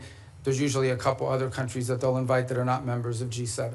But I think those issues will dominate depending on where we are with the Straits, and then clearly the critical minerals and supply chains has been a key focus of G7 actions. The last point is, I think there's been an interest and I think Canada deserves credit for this. The Canadians have really taken a lead, and we've been very supportive of this, in highlighting places like Haiti. And as a result of these G7 meetings, we've actually had a number of countries in the G7, including Japan, step up and contribute to the effort there. And the reason I mentioned NATO, there's an article in The Hill, and Mr. Chairman, I ask unanimous consent that we put this in the record. It says Sweden is now America's most valuable tech ally. You're talking about working together with other countries. It goes on to say, this is just last week, Sweden joined NATO. They've now signed the bilateral defense cooperation agreement. They said in March, Sweden became the first European Union member state to sign the Pax Silica Declaration, Washington's flagship initiative to secure global AI and semiconductor supply chains, and now the technology prosperity deal. I want to know how you've accomplished so much, and is this a model for U.S. relationships going forward with NATO? Yeah, the interesting thing about Sweden is because they, and Finland to this to the equal extent, is because they were not members of NATO for many, many years, they had a self-sufficiency in their defenses. And so now that they've joined, they've actually added to the equation. I'm not here to beat up on any specific country, but generally speaking, the countries you added to NATO were countries that needed from NATO. Sweden and Finland have actually contributed because they brought their own defense industry, their own advanced technologies. So they've been a great partner. They've been an extraordinary partner. We were just there because we had the NATO foreign ministers meeting in Sweden, and it was phenomenal. And I think that Sweden is a great ally and a country that we're continuing to find a lot of synergy and cooperation with, especially on the field of technology, but also on defense. I mean, they have their own defense industrial base, which is an impressive defense industrial base. I wish every country in NATO had what they have, but I understand why Sweden has it. In number of travels that a number of members have done in bipartisan ways, we found out as we go around Europe that most countries will say they've been too dependent on the United States for military, too dependent on Russia for energy, and too dependent on China for materials. This administration has really made these nations step up to do what they need to do in terms of putting the money forward in defense. So I want to know what the next concrete steps we can do in terms of making some of the pledges of moving from 2% to 5%, making sure that they deploy the military capabilities. Yeah, well, I mean, look, some countries are on track to do that, others are not. Let me just speak about it in general terms. There's a real challenge. On the one hand, they've made these pledges that they're going to increase their defense spending and their defense capability. It actually has to be on defense. That's the first thing. You can't say that pensions for former soldiers and sailors is part of your 5% or your 3.5. I mean, that can't happen. But the bigger challenge that much of Europe faces, many countries in NATO faces, their economies are not growing, and in order to spend more money on defense, they're going to either have to raise taxes or cut social programs. And part of the reality of NATO, whether we like to hear it or not, is that many of the countries in Europe were able to build these very robust social safety nets because they didn't have to spend it on defense, because NATO and the United States were providing it for it. So they're going to have to deal with that reality. The second point is, and this is not an anti-NATO statement, but it is the reality. The United States has global obligations. At the same time as I'm in NATO, I have to speak to the Indo-Pacific countries who are also worried about what's our force posture they're going to be. We obviously are involved in the Middle East. We have counterterrorism issues with regards to Africa. We have growing mill-to-mill cooperation in our own Western Hemisphere, especially taking on these transnational terrorist organizations and the like. So we don't have like unlimited military resources, even though we have a very large budget. They're not unlimited. And so we have to be able to allocate our resources and our personnel in ways that make sense, and it has to come at the expense of something. And so I think that's the reality that we have shared with our NATO partners from the very beginning of this administration, and have been consulting every step along the way. But these countries will have to step up. They, at a minimum, have to be able to conventionally defend their own sovereign national territory for the most part. Thank you, Mr. Chairman. Senator Van Hollen, you're next. Chairman, and welcome, Mr. Secretary. This is your first public hearing since President Trump and Israeli Prime Minister Netanyahu launched an illegal war against Iran. Netanyahu said he's been waiting 40 years to do this. Turns out he finally found a president who was both stupid and reckless enough to join him. The war has killed 14 American service members, wounded hundreds more, and killed thousands of civilians. It's driving up the price of gas, food, and much more. Trump obviously doesn't care. He called high gas prices peanuts and said, "I don't think about Americans' financial situation." That's from the President of the United States. And all for what? The President told us 91 days ago that we had, quote, won the war in Iran. Last year, he told the country Iran's key enrichment facilities had been completely and totally obliterated. Was that false? Let's face it, Mr. Secretary, the Trump foreign policy has become a dumpster fire. This is the same president who's more interested in flattering Vladimir Putin than in protecting Ukrainian sovereignty. The president who lifted restrictions on the transfer of sophisticated U.S. chips to China, but came back from his trip there with nothing but ballroom envy. He tweeted about that the other day. This is the president who brought on Elon Musk to take a chainsaw to AID, which has enabled the current Ebola outbreak in the DRC. We've also witnessed corrupt crypto deals with the UAE royal family that have enriched the Trump family at the expense of our national security. We've seen an administration engage in extrajudicial killings in the Caribbean, hijack Venezuelan oil, threaten to invade Greenland, and weaken the NATO alliance. Here at home, a Reagan-appointed judge said that you and former Secretary Noem abused your powers when you locked up and still seek to deport students for protesting the destruction of Gaza. The Reagan-appointed judge said you did that, quote, primarily on account of their First Amendment-protected political speech. Speaking of Gaza, the so-called Board of Peace seems to have run around. Meanwhile, while Senator Rubio once proclaimed that the U.S. must, quote, work to ensure that refugees who flee war, torture, and persecution are provided safe environments to live and thrive in. Now, as Secretary of State in this administration, you have capped refugees at a record low of 17,500, and white South Africans, Afrikaners, have comprised roughly 99% of those slots, Mr. Secretary, a race-based refugee system. At the same time, the president's preventing Cuban political refugees from entering the United States, even as you've imposed a near oil blockade on that repressive regime. The stated goal is to change the government there, but the only real change is humanitarian crisis inflicted on millions of people, not members of the regime. And in that regard, Mr. Secretary, I have a question for you regarding the designation of Cuba as a state sponsor of terrorism. On the very first week, at least, of this administration, the administration reinstated that. And in a recent January 26 EO, you made statements suggesting connections to Hezbollah and Hamas. The previous administration did a thorough review with the intelligence community and concluded that there was no evidence that Cuba was engaged in ongoing state sponsor of terrorism. Did you find new evidence to support that conclusion?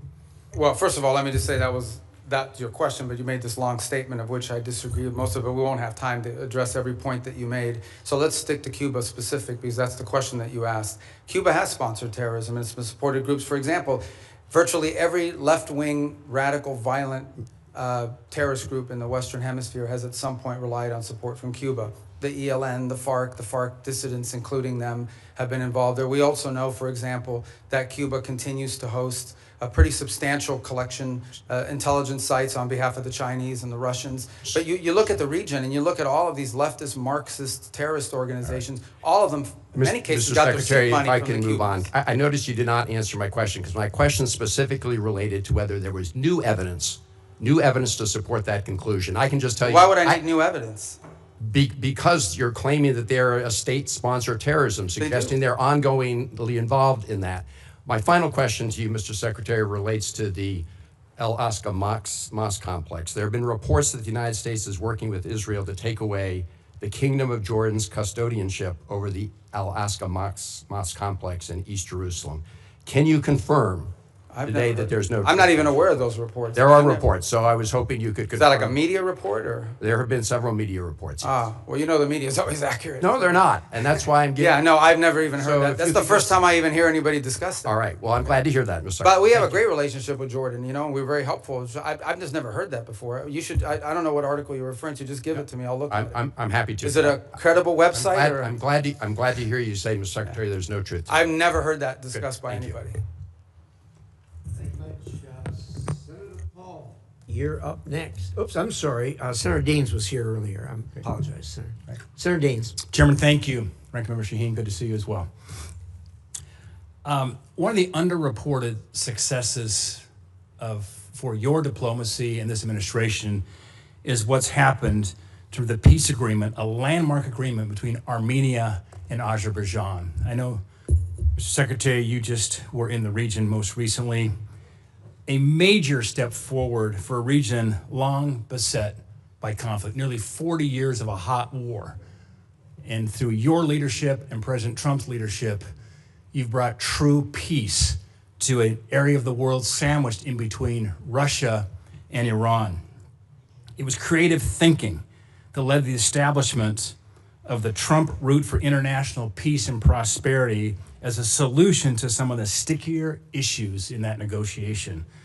The program promises to be a boon, not only for Armenia and Azerbaijan, but also many neighboring countries. As Brzezinski once said, talking on the global chessboard, his book, that Central Asia is the wine bottle and Azerbaijan's the cork. You uncork the wine bottle, suddenly you've got oil and gas and critical minerals flowing back towards the West instead of to Russia, to China, and to Iran. Mr. Secretary, can you tell us a little bit about how you plan to implement the TRIP framework agreements and deliver major economic benefit to both the United States in a very historically troubled region?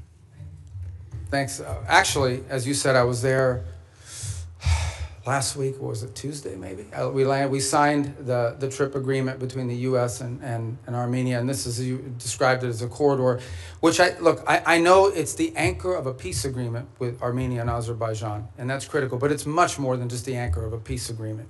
It really has the opportunity to revolutionize Armenia's strategic location and become a central hub for trade in the region.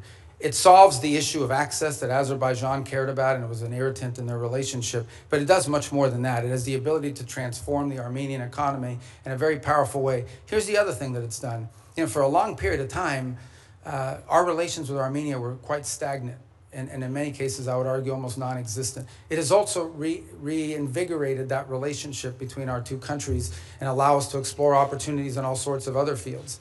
So we're involved in that very heavily now. We literally just signed the agreement, and it will allow us to drive and hopefully incentivize U.S. private sector investment in this corridor to the benefit of American companies and American interests, but also to the benefit of Armenia, Azerbaijan, and other regional countries.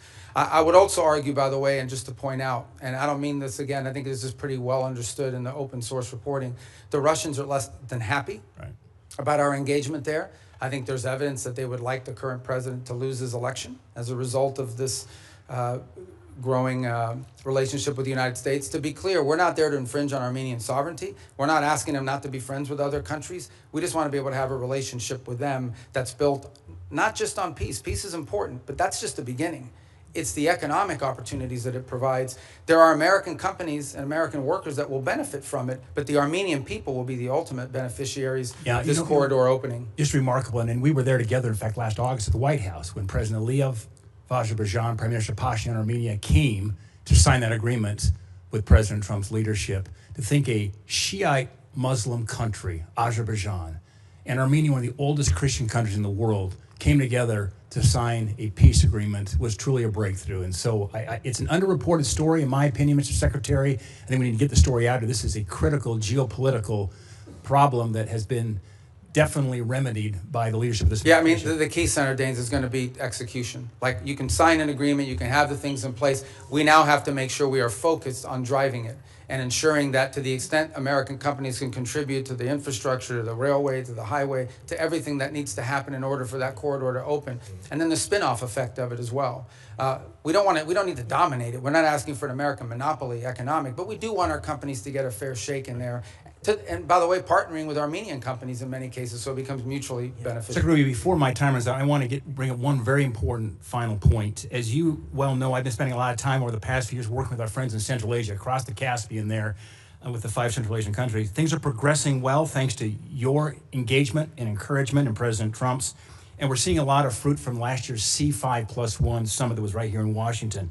That being said, there is still a major hurdle to strengthen our ties. One of the key irritants to our friends in Azerbaijan and in Central Asia is the infamous Jackson-Vanik trade restrictions. These are Soviet-era relic restrictions. In fact, Senator Murphy and I are the co-leads on the repeal.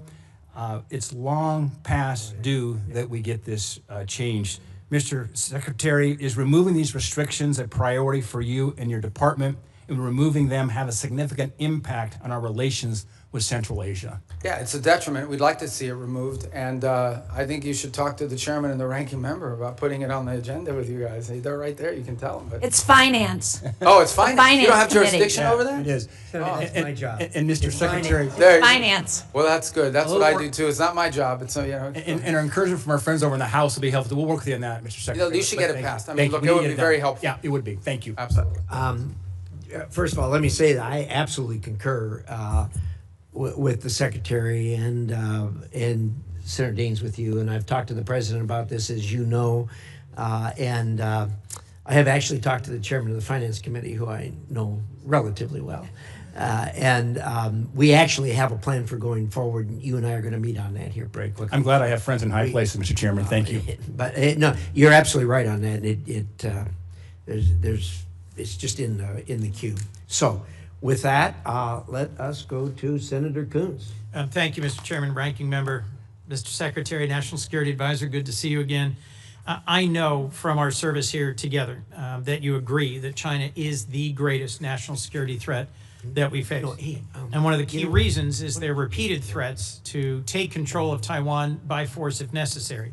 And Taiwan, as we both know, is not just some faraway island. It produces 90% of the semiconductor chips critical to everything from F-35s to iPhones. And its geography makes it indispensable both to global commerce and military power. Do you agree with that? Taiwan?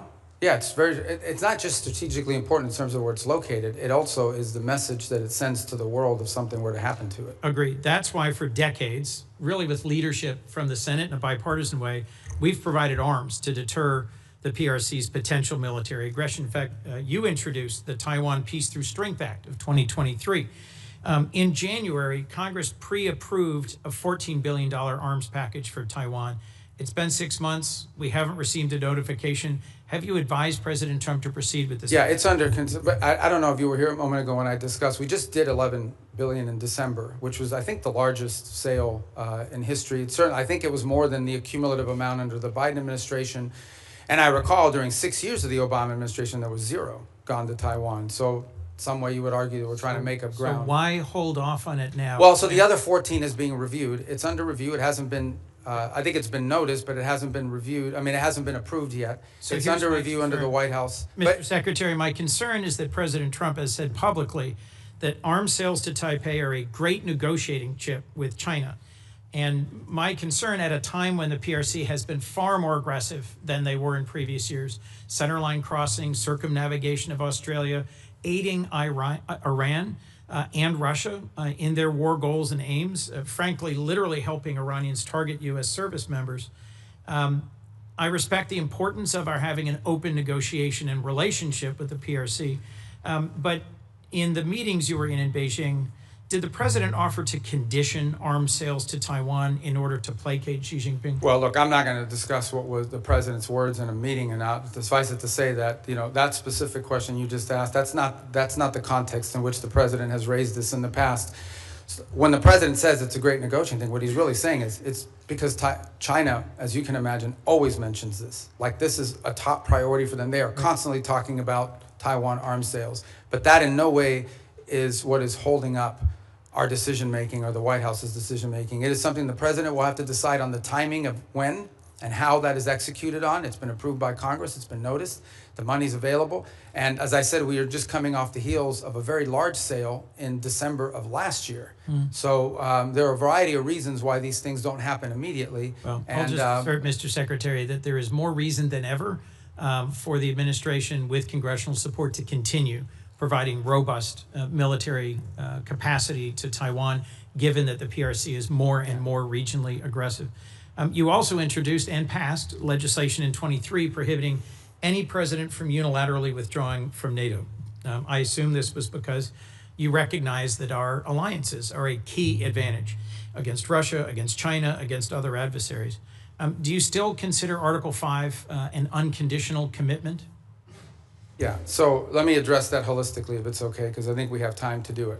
First of all, you're right. I have throughout my entire career in the Senate and through much of my time now in this administration been a supporter of NATO. I see its utility. the key, and I'm just being honest with you when we talk about this, one of the key arguments that I would always use on behalf of NATO is the fact that it allows us basing rights that we could use in a contingency operation in a time of conflict, in a time of need, that we just have had. So when you have countries in this alliance, because understand, at the end of the day, we are providing basically the defense backbone of an entire continent of rich countries. These are not poor countries, these are rich countries.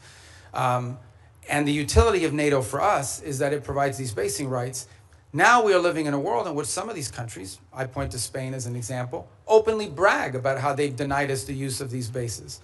And so if the core rationale for us being in NATO, if what we get out of NATO is the ability to use bases, and then we have members of that alliance that are basically denying the use of those bases in a contingency, it calls them to question the entire thing. Forgive me, I have one more question I want to make sure we get to.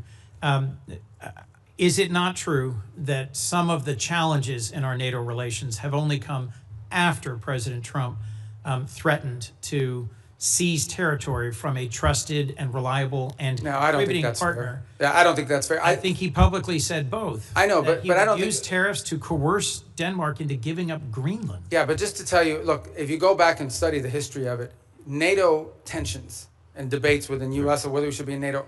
In the 1970s, it was the reverse. It was the administration trying to stay in NATO and Congress trying to get us out. Yes. I happened to see a speech, they were playing it after he passed away on C-SPAN, Jesse Jackson at the 1988 Democratic Convention calling for the United States to get out of NATO. So these debates over NATO, you were at there? As was Joe Biden. Oh. Joe Biden didn't support that position then, and I don't support that position now. But my point is that these debates about NATO have been ongoing for a long time. There's about 1,100 vetted Afghan allies being held at Camp As-Salih in Qatar.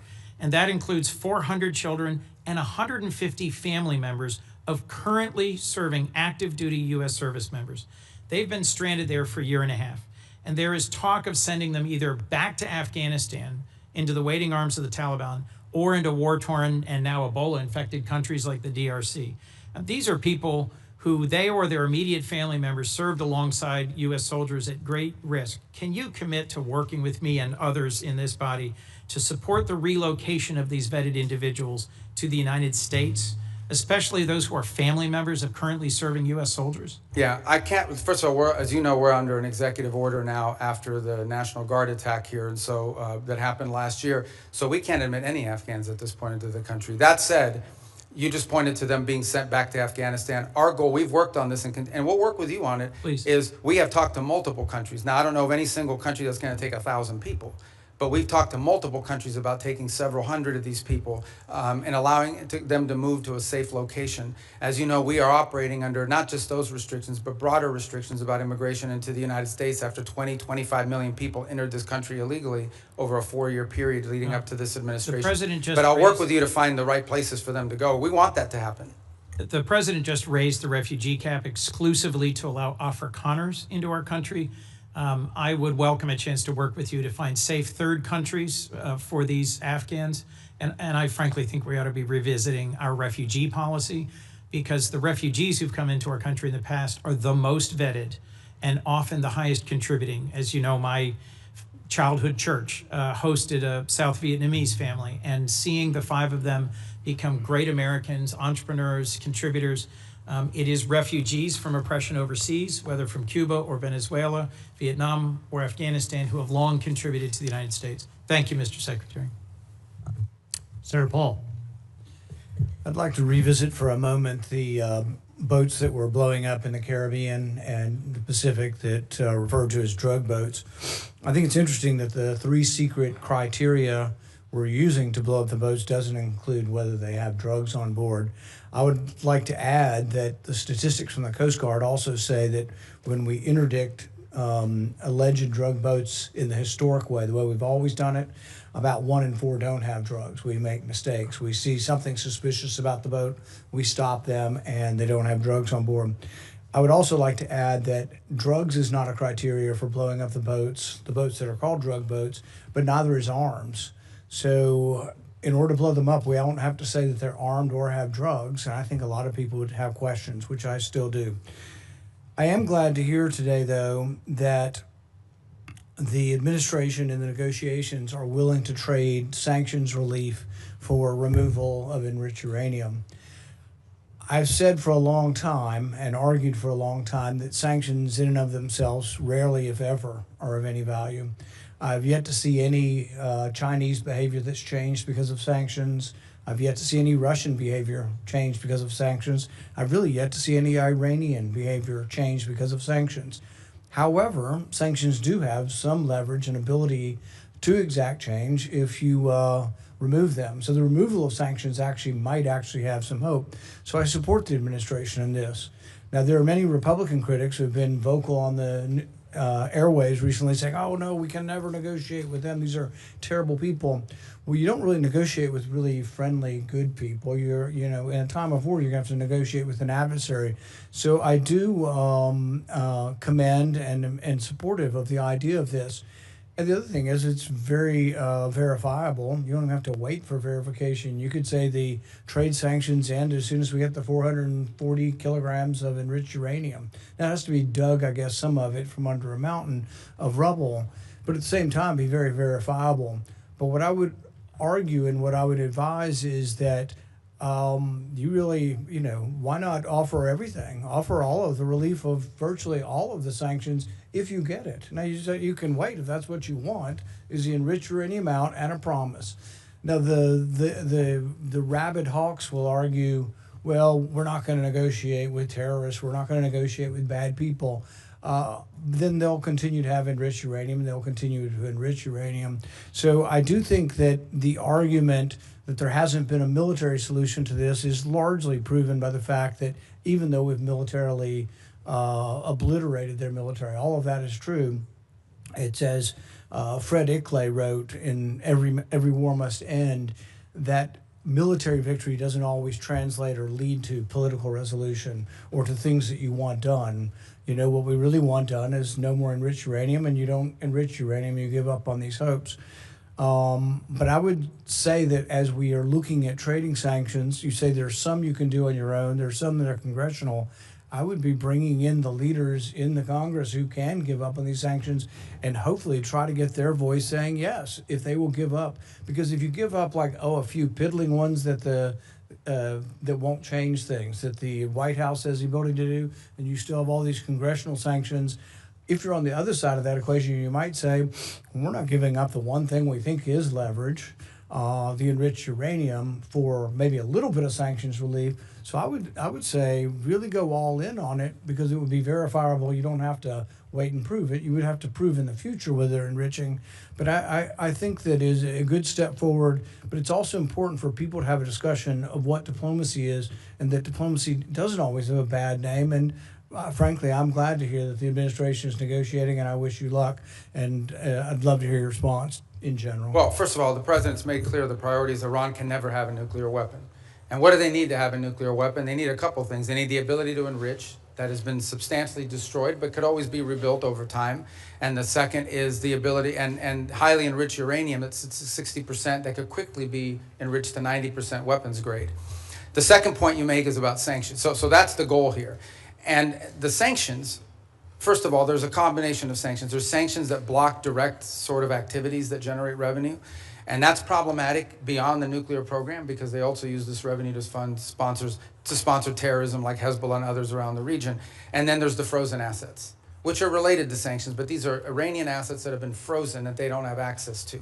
So what I would argue, and again, I don't want to get ahead of myself because we're not engaged in this conversation with them yet, but if you get into a situation in which the reason why there are sanctions are because the nuclear program, and so if they comply with what we're demanding on the nuclear side of it, zero enrichment, get rid of the enriched uranium, they're complying with these things, then I think that's the place where the frozen assets could be discussed. The more they give, the more they would get. I think ultimately we will still face other challenges related to Iran separate from the nuclear program, like what they use their money on, which is to sponsor Hezbollah and to sponsor Hamas and to sponsor terrorism around the world. But on the nuclear question, which was the president's been focused on now, no nuclear weapon program, the sanctions that are directly related to the nuclear program, the more they give, theoretically, the more they should be willing to get. What they're not going to get it as a down payment. They're not going to get it as a signing bonus. And I would also point out that negotiations on nuclear matters are highly complex, highly technical. And so it will take some time to work through that, as is sanctions, by the way, highly technical and in many cases multifaceted. There are UN sanctions, there are US sanctions, there are US congressional sanctions. So there's a lot to unravel there. Is benefit from the idea of trading sanctions relief for activity. And if you don't ever trade them, if you just have them on the book, then I think they're of little value in changing behavior. Thank you. Senator Booker. Thank you very much. Mr. Secretary, you and I talked a lot about Africa, and I raised concerns about a lot of the cuts. We're seeing globally an increase in tuberculosis, an increase in malaria cases. We see a continued ongoing on the continent HIV crisis. And the United States has pulled back from a lot of its investments in those areas. Now with the crisis with Ebola, we see that the challenges that have been brought about as a result of our surveillance, early detection, and the like. So I'm just very concerned about what the administration's strategy is, because we're clearly seeing here that what goes on the continent of Africa directly affects our public health as well. Well, first of all, I don't agree with that assessment. I mean, first of all, it's not about cutting back. As if the response here is not just how much money you spend, it's what results you're going to get. Now, let's talk about Ebola for a second.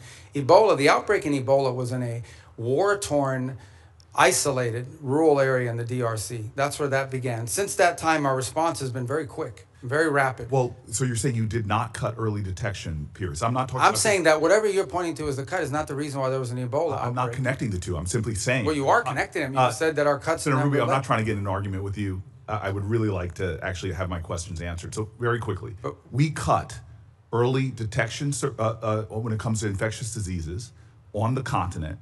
Factually, this is not an opinion. We made those cuts. We cut early warning systems on the continent. It had nothing to do with the Ebola outbreak. So I don't need to tell you, Secretary Rubio, that we're living in a place where an infectious disease crisis anywhere is a threat to public health everywhere. The United States has made major reductions in these areas that have put us more at risk. If you're talking about this clearly Ebola crisis, there's other things and other cuts we've made, and you see it factually. Even our own State Department personnel that I've talked to are saying we're less prepared for a global outbreak than we were before.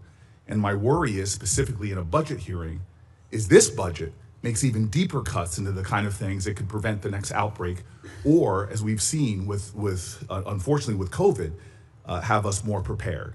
Yeah, I don't agree with that assessment. I don't know who told you that at the State Department. So just let's move on. My time is limited. I know, but that's an important question. I don't want to eat up your time, but I need to answer that because I just don't agree with that. Mr. Secretary, you can't even agree on the facts. Because that's not accurate. I mean, again, you look at what we've entered into with these It's not accurate that we cut early detection. Because those have all been repurposed in different arrangements that we now have with these countries. As an example, when I would like, for the record, because we're not going to cover it in my short time, if you're telling me we are as prepared or more prepared before the Trump administration came in, I'd like to see the facts. I think when these reforms are finalized, which we're on the verge of doing, we're actually going to be better prepared. We are responding today faster, not just to humanitarian crisis, but to outbreaks than we were before. We are responding in some cases within 72 hours, are able to move funds to task, which you weren't able to do in the old system. And we're also building the capacity Mr. Secretary, Mr. Secretary, may I please reclaim my time to shift gears? The Strait of Hormuz, I was listening to the conversations you had with some of my colleagues. We've now seen the Strait close for months, and you explained that we're going to see an opening of the Strait, and ultimately the exchange we will get for that is, after that fact, we will release certain sanctions. Is that correct? No, that's not what I said. What I said was that if they open the Straits, we will lift our blockade. The Straits and the blockade are what are interrelated. And so for the nuclear program, in exchange for getting rid of the fissile material out of country, I imagine, is what the highly enriched uranium, we would release sanctions. Is that correct? Well, it's not just that. It's also their enrichment activity. They would have to, they would have to make very severe and significant concessions on what they intend to enrich in the future. And already with the March relaxing of sanctions, allowing Iranians to sell oil to the Chinese, estimates have been between $10 and $50 billion they got from that relaxing of sanctions. How much money might we see in a deal in our relaxings of sanctions in order to get rid of the highly enriched uranium and stop their enrichment? Well, let me just tell you on that portion. The sanctions that were released on Iran were boats on the water. And so that oil was already out in the marketplace. It was sold at market rates, but the sanctions covered, and to the extent we've been able to enforce them, we have the revenues of those sales. So yeah, the Iranian oil was unsanctioned so that it could be sold, but the revenue would have to flow back to blocked accounts, which our sanctions were able to go after. We've also seized, I believe, 6 vessels in the Indo-Pacific that involved Iranian sanctioned oil on top of it. So that wasn't necessarily a trade. They didn't get $50 billion directly as a result of, they might have gotten some of it. They certainly didn't get the majority of it. They are now losing hundreds of millions of dollars a day in revenue because of the blockade.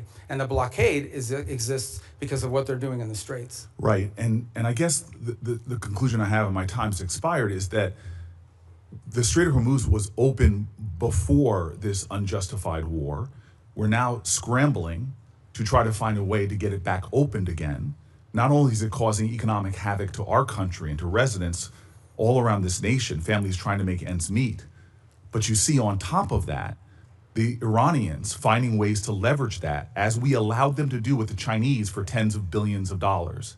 And so my point is, before we even get to a nuclear negotiation, this regime is getting money to rebuild, purchase more drones, cause more havoc.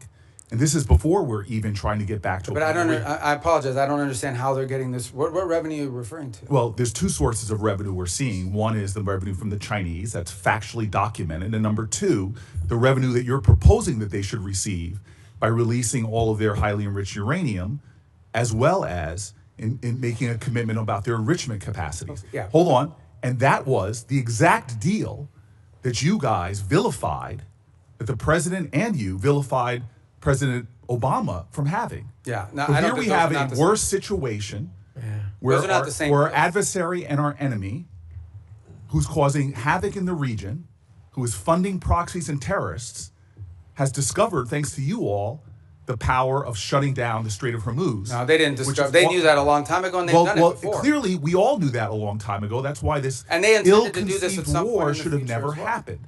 Yeah, but You have made our adversary in a stronger negotiating position. We are the strongest nation on the planet Earth, and we're in a stalemate with Iran. And now we're begging to get back into a deal that you all We're not trashed begging. in the first place. There's no one begging. I don't Clearly, know. this is a Senator shame- Senator Booker, your time's up. But can Senator I just- Rubio, since he's I do gone want to over, you address can some of these points respond. because they go to the heart of the matter. No one's begging for anything here. The Iranians might be begging because their economy's losing hundreds of millions of dollars a day. That they are losing. Understand, Iran had street protests going on before all of this started. All of those factors, economic factors in Iran, are far worse today than they were 6 months ago when those protests were happening. They have hyperinflation. Their currency's completely devalued. They're struggling to make payroll for their government workers. Iran is in a very serious situation. And if it was up to the political class there, and I understand everybody there is sort of radical in some way, but if it was up to the people that actually like go to elections and wear the suits and you see on TV, they'd probably make a deal tomorrow. It's the issue they're facing is that the supreme leader and the IRGC Corps are a little bit more immune from those pressures until they can be convinced otherwise. And I think that's the direction that they're moving in, because the reality, I don't know where you're getting this perception that Iran is stronger. Iran has no navy left. They've lost a substantial percentage of their defense industrial base. That Iran has lost a substantial percentage of their missile launchers, and their economy is far worse today, and I mean far worse today, than it was 6 to 9 months ago. And they are looking at hundreds of billions of dollars of reconstruction costs just to get to where they were 6 months Mr. Rubio, you keep telling us how we're winning this war. The president keeps saying, well, the war's over completely now. annihilated. The war is not over. And yet the American people see how we're losing at the pump and with their costs, and yet this thing still hasn't been resolved. Every day he tweets out, oh, we've obliterated them, we've annihilated them, they're going to surrender. But yet we still find ourselves spending billions of dollars a week Senator on Booker, war abroad. you've gone way over. And It would be nice if we had hearings where people Thank had to you, be held Senator accountable. Booker. Senator Scott. All right. Secretary Rubio. So first off, do you think it's important to Americans that the Iranian regime doesn't have nuclear weapons and ability to destroy? I think it's important to the world. Yeah. The whole world. I mean, this question about the Straits is a great example. Imagine, the Straits gives them leverage. Imagine what nuclear weapons would give them leverage to do. At that point, they wouldn't even have to announce that we're controlling this. They would just say, we control the Straits. There's nothing you can do about it because our nuclear weapon will allow us to do it. You will have to pay us a toll for using an international waterway from now on, and you can't do anything to us militarily because we'll blow you up with a nuclear weapon. That is the leverage that they were trying to build. If they ever got a nuclear weapon, not only would they have a nuclear weapon, not only would they control the Straits, they would be able to act with impunity because you wouldn't be able to touch them. You wouldn't be able to do anything about them. Right. I want to thank you for what you're doing. Let's talk about Latin America, which is, as you know, important to a lot of people in our state. So thanks for what you've done with both Venezuela and Cuba. Let's do Venezuela first. I think every Venezuelan I know is appreciative of what happened with Maduro. And I know you have a three-step process to get to democracy there. Can you talk about where you are? I mean, I know you're about to try to get Delcy Rodriguez to do the right thing. We still, unfortunately, have political prisoners not released. We still have oppression. So can you just talk about the process you're going through? Well, first of all, I remind everybody, what's today, the 2nd? So it's literally been 5 months. Right.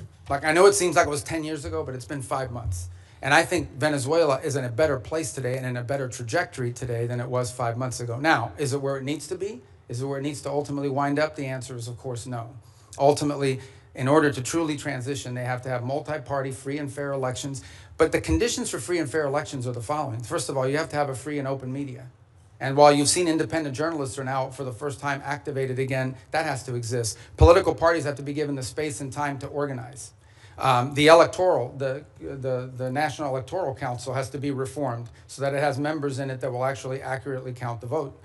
You have to have certain conditions in place. I'm not telling you that's 5 years from now, but it's been 5 months, so I want to be relative to that. Here's what I can tell you. For the first time, certainly, since whenever, in the pre-Chavez era, maybe ever, and certainly since the post-Chavez era, the oil wealth of the country is not being stolen. The oil wealth of the country is going directly to pay government workers, buy medical equipment, audited by KPMG. That's a significant advance. That's not a permanent situation, but that's a very valuable one today. You have seen reforms. You have seen, for example, the infamous prison, El Acoide, has been closed. You still have about 400 and something, what we determined to believe to be political prisoners, but you've had many others that have been released, including many high-profile ones. You've seen a systemic reform in individuals involved in their government, replaced by new people. Some we don't know well, others we know a little bit about, but certainly better than the people whose place they took before. You've seen a level of cooperation on a couple of topics that I actually can't even discuss in a setting like this, but be more than happy to talk to you about, any of you about, in the appropriate setting. And I think that's been a positive. By the way, you've seen the retrieval. The United States, with the full cooperation of the Venezuelans, went in and retrieved highly enriched uranium. They had highly enriched uranium in their country because of an old reactor program, not because of nuclear weapons or anything, and they wanted it out of their country. And we were able to go in and actually retrieve it along with the UK mission that went in with us and get it. We have a functioning embassy, and we have direct flights for the first time. Venezuelans are now able to go back, not just visit relatives, but begin to engage in the economic life of the country. All of that is to say, it's been 5 months. There is a lot more to go. This is not the direction we want Venezuela to be. But what I will say is that the Venezuela that's there now, under the interim authorities, does not pose the threat to the United States that it posed 5 months ago, when it was an open base of operation for Iranian operatives, for Cuban intelligence, and for others who used it as a base of operation against the national interest. But we have a lot of work to do. We are nowhere near where we want to get to there. Can you give the same thing about Cuba? I mean, Cuba's a very different thing, thing, yeah. right? I think the misnomer about Cuba, or the misunderstanding about Cuba's actually not controlled by the government. Cuba's controlled by a military holding company named Gaesa. And Gaesa virtually owns anything, they own the tourist sector, they own mining, they own the gas stations, they own everything. They generate about 70% of Cuba's GDP is under the control of this military company. And they're sitting on between $14 and $17 billion in assets. So you have people literally starving, people literally like power grid that hasn't been maintained in 10 years. And yet you have this holding military company sitting on these assets. And by the way, not a penny of the money in the military holding company translates over to the public treasury. So the fundamental challenge we have here is that Cuba needs to be, in order for it not to continue to be a failed state, which poses a threat to the United States, they need systemic and serious reform. They need to have economic reforms. And the question is, can they possibly reform, given the people who are currently in charge, both of Gaesa and of their government? And I think the answer is they can. I really don't believe this system is capable of reform unless new people take over or a new mindset takes hold. Now, we've engaged in conversations with them. We've offered them what I think needs to happen in order for their economy to recover. And that's the last point I would make, because I think somebody raised this issue of oil blockade. Cuba was having blackouts well before January 3rd of this year. They were having blackouts for years. And they were having blackouts for two reasons. Number one, No one will give you free oil except Maduro. That's what's changed here. What's changed here is they're no longer getting free oil from Venezuela. And number two, the main reason why they have energy blackouts is because they didn't invest a single dollar back into their plants, back into improving their plants. And they could have bought this equipment from any company in the world, but they didn't invest in it. Instead, they invested it to build tourist hotels that now sit empty because there's no tourism into Cuba. So Cuba's a little bit more complicated than Venezuela, but it's a mess. Thanks for what you're doing. Thank you, Mr. Chairman. Secretary Rubio, I trust you're familiar with then CENTCOM Commander and future Secretary of Defense Jim Mattis's famous quote about the importance of funding our foreign policy apparatus. In 2013, in response to a question from the now chairman of SASC, General Mattis pointed out that if you don't find, and I quote him, if you don't fund the State Department fully, then I need to buy more ammunition ultimately, end quote.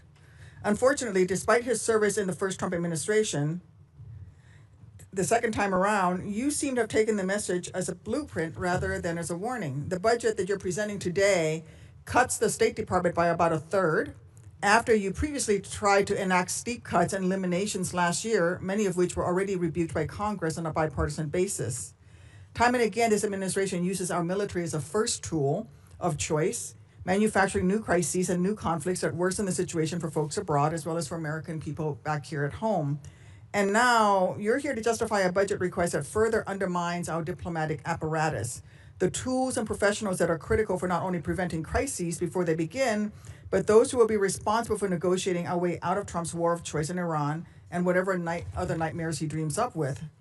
So based on how this administration has conducted itself for the last year, our adversaries are learning that the United States is not a reliable negotiator. They're learning that we will quickly turn to using force before working to alleviate crisis points and prevent war. I'm very concerned that in turn increases the risk of our adversaries jumping to use force first, increasing risk to American citizens and American interests around the world. We saw that instinct for the military option in the Caribbean and in Venezuela. And now we're seeing threats of it in Cuba while we're still engaged in the Middle East, where President Trump is blowing a shocking amount of money and failing to uphold his solemn duty to put our service members at risk only for the most serious and imminent national security threats to American people. Mr. Secretary, you also wear the hat of a national security advisor. So with both that hat and as Secretary of State, do you agree that this administration has spent more on Trump's war in Iran than you are requesting today for this entire State Department budget request? Yeah, I can't speak to the Department of War. Would have to speak to you about the money and what they calculate are the costs. I can't give you an accurate answer on that because that's not the thing that I look at. I would think you would have some insight because you are on national security. Well, I've seen the testimony that Secretary Hegseth and others have conducted in front of their oversight committees, but I just can't. I don't want to give you an answer that's not accurate. Okay. So. Well, this week, let me put out some numbers that I have. This week, the cost of President Trump's illegal war of choice against Iran are likely to balloon past $35 billion by the rate from DOD's own May calculations, and surpass your FY 2027 budget request of $35.1 billion for the State Department and related programs. That's an astonishing figure, worth repeating. In just 14 weeks, President Trump will have blown through as much, if not more money in Iran than he thinks Congress should spend on U.S. diplomacy for the entirety of the next fiscal year. This administration's distorted priorities have unfortunately revealed some stark lessons for our allies and partners as well. The United States' use of force first will make them less secure as they'll be caught in the crossfire, left scrambling to protect themselves and their people. Mr. Secretary, do you agree that under Operation Epic Fury, our allies and partners in the region have expressed concern about their security and the threats that followed from this administration's uncoordinated actions? No, I think our allies in the region have been very cooperative, some obviously very aggressively cooperative, like the UAE as an example. Kuwait's been fantastic. Obviously, no country likes to have their oil and their energy infrastructure hit, but I think it's a reminder to them of the threat that Iran poses. And the one lesson when this is all said and done is it's reminded them of, despite all the friendly talk that you've seen in the past, how dangerous Iran is to their own interests, how the billions of dollars Iran has spent, despite sanctions. Iran found the money to build drones and rockets. Okay. And luckily, we've taken a lot of them out, but they still have some, and they still have the ability to My question is about our allies in the region expressing concerns, because, you see, public reporting in early May revealed that Saudi Arabia denied U.S. basing an overflight related to Trump's ill-conceived plan to escort ships through the Straits of Hormuz, and they're still not supportive of this risky tanker escort plan. And the Strait is still worse off today than it was before Trump initiated this war. And that doesn't even touch on Yeah, we the don't wider face any- global lessons being learned by our allies and partners. Yeah, we I don't just came face home any- from the any- Shangri-La dialogue, where I heard from folks across the Indo-Pacific and especially in Southeast Asia who are being hit hard by the same rising energy costs that are devastating American communities. And frankly, this administration insists on using military force as a first resort instead of a last resort, no matter the deadly cost of self-defeating impacts. Your budget request here would sadly perpetuate that trend and undermine the roles and responsibilities that you should be fulfilling as Secretary can of I- State. Thank you, Mr. Chairman. I yield back. Okay, 'cause I didn't get to answer any of that. I didn't ask you a Response. question. Well, she didn't I answer didn't any ask questions. you She a doesn't want me to answer? Can I answer No, anyway? I didn't ask him a Okay. question. Well, but she made a bunch of points. I get to answer them, right? First of all, I don't understand this thing with the, let me tell you, we were just here, maybe you weren't here, we were just talking about it. We did a peace deal with Azerbaijan and Armenia. We just signed the trip agreement yesterday, actually, or last week we signed it. Last night I officialized it. That was diplomacy. That's We- great, we but the Trump prevented- administration well, has still blown through more when do I money get in to talk to 14 you? Do I get to weeks talk in than this this committee? entire budget that Senator you're Duckworth, requesting.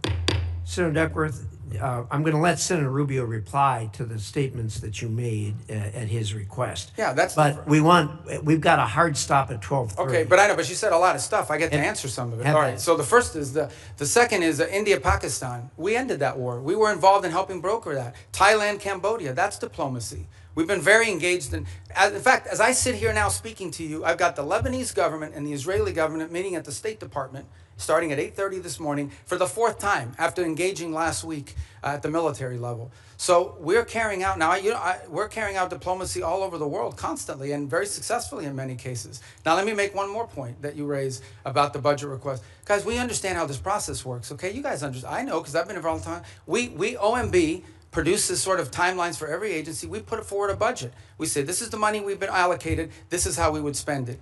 There is a congressional process, which I'm sure you're aware of. And in my time here, 16 years that I was here, I don't ever recall us once ever taking the president's budget and passing it into law. I'm not walking away from the budget. We can make it work if that's the budget you give us. But I have a sense, I have a suspicion, right, Senator Schatz, that we're going to have to work with you, that we're going to have to, well, you know, that we're going to have to work with you guys on a budget request that meets your priorities and ours. That's how it works. You guys are the appropriators. We have to work within we will tell you what we care about. We will tell you how we're going to spend the money. But ultimately, you will provide us a spending bill, and we will work through those parameters. But we have given you what we can live with. We can make it work. But if you want to, you know, if you're obviously going to have changes here in the Congress. But this stuff about diplomacy and the money spent on the war, diplomacy's always cost less money. We don't buy missiles. We don't buy rockets. We don't buy large airplanes and aircraft carriers. But we've been very effective. And I can give you list after list of places where we have had an impact in either de-escalating crisis before it started or ending active wars. And I'm very proud of the work that we've done in that regard. Some of which haven't even been publicly discussed in some cases because they weren't high profile. And my last point. We remain heavily engaged in areas that may be not at the core of our national interests, but nonetheless are related to our national interests. You think about Sudan for a moment and the Quad. This has been a very frustrating situation to put together, but we helped convene a donor conference that got pledges for when that is resolved. We've put a lot of time and energy in a situation that right now, unfortunately, has turned into a proxy in the Middle East because of the UAE and the Saudis on opposite sides of it. In Libya, where our work in Libya now it's still divided, but they, for the first time ever, have a joint budget. For the first time ever, are cooperating on energy deals that are going to be beneficial to the people of Libya. So I just don't think it's fair to say we're not actively involved in diplomacy on last year's budget and spending, because we are, and we have been, and to great success. Thank you. Senator Curtis. Thank you, Mr. Chairman. Clock setter, thank you for resetting the clock. Mr. Secretary, thank you for being here. And I'm always truly impressed with your ability to navigate around the globe so articulately and explain the positions. Like you previously, I chair the Western Hemisphere Subcommittee. One of the focuses that I've had is on Taiwan and Taiwan's relationship in the Western Hemisphere. We actually had our first subcommittee hearing on Taiwan's allies in the Western Hemisphere. And as you well know, Honduras switched diplomatic recognition away from Taiwan in 2023 in exchange for a lot of promises from China. No surprise, those promises have not been fulfilled. And the current president, during his campaign, talked about returning back to Taiwan and restoring that relationship with Taiwan. In your budget, you have $245 million for the Countering PRC Influence Fund. And I'd like to note Senator Van Hollen and I have a bill that would actually carve off a portion of that specifically for Taiwan and countering the PRC influence there.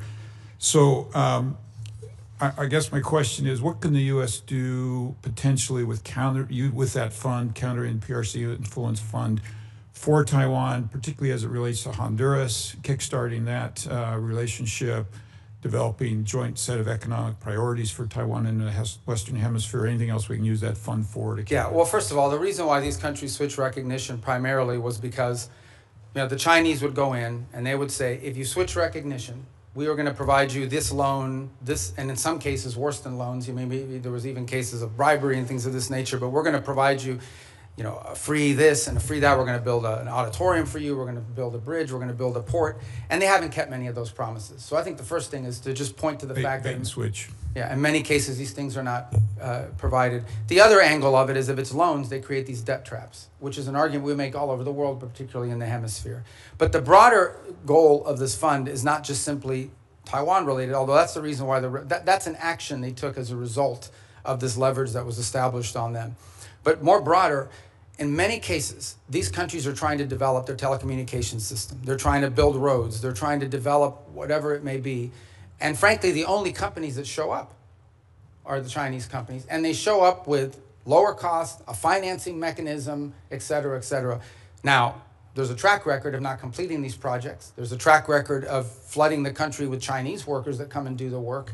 So I think part of this fund is designed to create alternatives to that, to give these countries alternatives to the Chinese or other foreign malign influence that might be occurring in their country. Part of that is attracting U.S. commercial ventures to do it, but part of it is providing the resources so these countries can go out and do this without being subject to or vulnerable to this sort of leverage tactic that's used against them. Thank you. Let me switch to China for just a minute. Your budget notes the merging of the Foreign Service Institute, where a lot of the state language training takes place, with the Human Resource Bureau.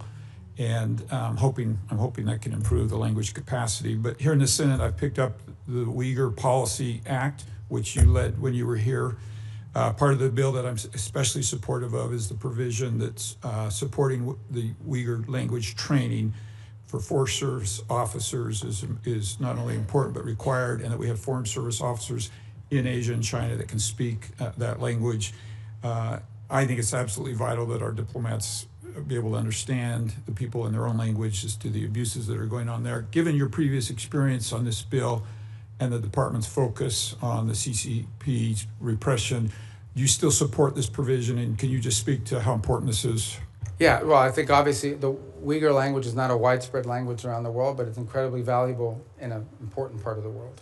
And so I think we want to see a language proficiency. That's generally been a challenge writ large over a period of time.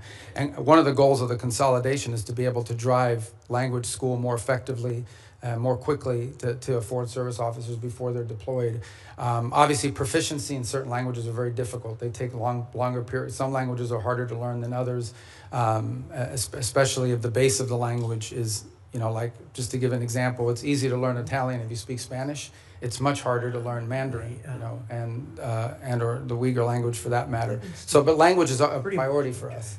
And it's one that, by the way, in our recruitment tools, is one of the things we also look for is whether potential candidates already bring an existing second or third language, which is a huge benefit. Yes, and just very quickly, you want to clarify, use this opportunity. The president had a tweet about speaking with Hezbollah yesterday. Do you want to clarify for people what happened and anything that you'd like? Well, we received communications via the Lebanese government and the speaker over there on behalf of Hezbollah as early as Sunday about that they would restrain from attacking Israeli territory if Israel did not take new strikes in Beirut.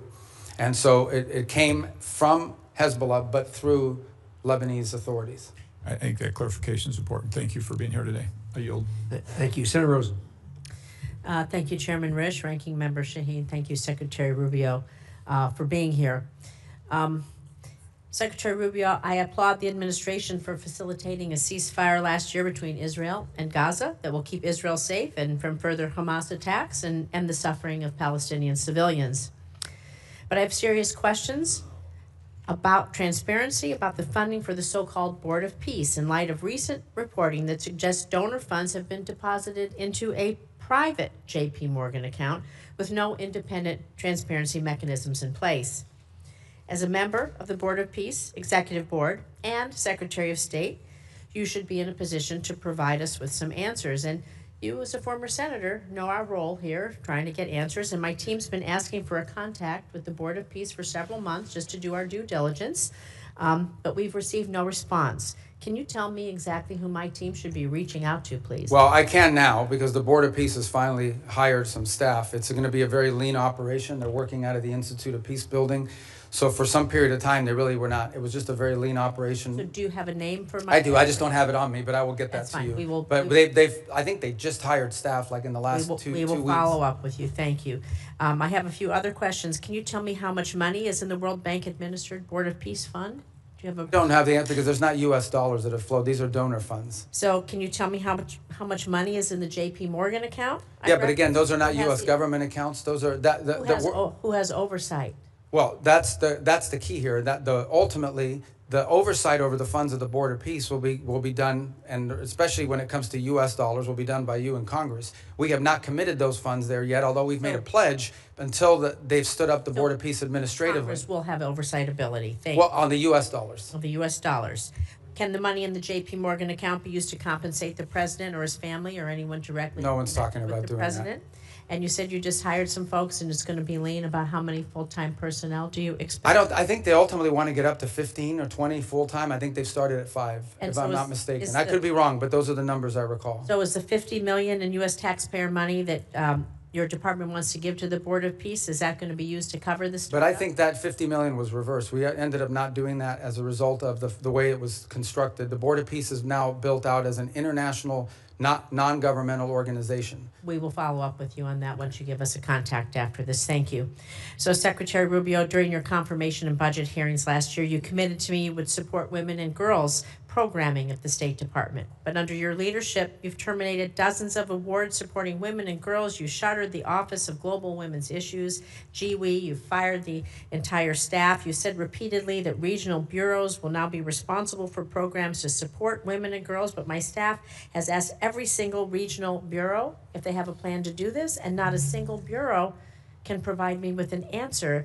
And so, Secretary Rubio, I'm just so disappointed. I want to believe that you didn't lie to us, lie to me, and so I want to give you an opportunity to explain how women's issues have been integrated into the I don't know. bureaus. Do we have an outline? I don't know who's telling you that at the regional bureaus, because that's not accurate. Some regional bureaus have a larger mandate on women's issues than others. As an example, like in Europe, it's probably less intense than in Africa. Can you tell me who on your team we can reach out to then to find out? Because we're not getting, they're telling us they don't know. Well, the regional bureaus tell you they don't know. Not only does every regional bureau have someone in charge of women's issues, or at least in charge of that portfolio, but most of our embassies, especially in some of these key places, are advocating follow up, this. and can I call you Yeah, and of have course. a conversation, because somehow there's a communication? Yeah, because we didn't eliminate the program. We simply felt that there's a difference between the women's issues, for example, that you would face in Africa versus what you may be facing in some part of Could you name a single Asia. new program that you've stood up in the last since the GB office was closed? Do you know of any? First of all, almost every single one of our programs that we do now, our humanitarian response to crisis, our food programs that we've distributed, all of them have a women's component to it. So, primarily because in these societies, women are the follow up first with ones your affected. team, please, so we can get some clarification. Yeah, we'll follow up, and I'll do give that. you the right people. But each of these bureaus has someone or more than one case. The last one here is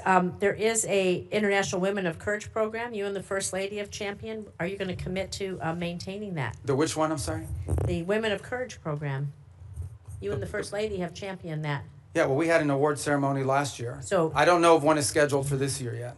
Thank you. With the remainder of my time, I'd like to remind the American people that as the Secretary of State, your main duty as America's chief diplomat is to maintain our relations with foreign nations. This is why I was shocked to see that you were at a party with President Trump in Miami instead of accompanying Vice President Vance to Pakistan for negotiations. What party was I at? I was at a party? It's publicly reported, and there's photos there. But what party? No, but you're going to say that. I'm going to answer it. I'm going to answer that question, because that's an absurd statement. I was not at a party. Finish my paragraph, he All right. can answer. People are going to slander me. I'm going to answer Steve it. Witkoff and Jared Kushner, both of whom were never confirmed by this body to be America's diplomats, accompanied the vice president in the negotiations. Even Iran's foreign minister was not there, yet was there, and you were not. I just feel that's embarrassing for us, and it's embarrassing for you. So, Mr. Secretary, Congress represents the American people. We have the power to confirm who represents America abroad.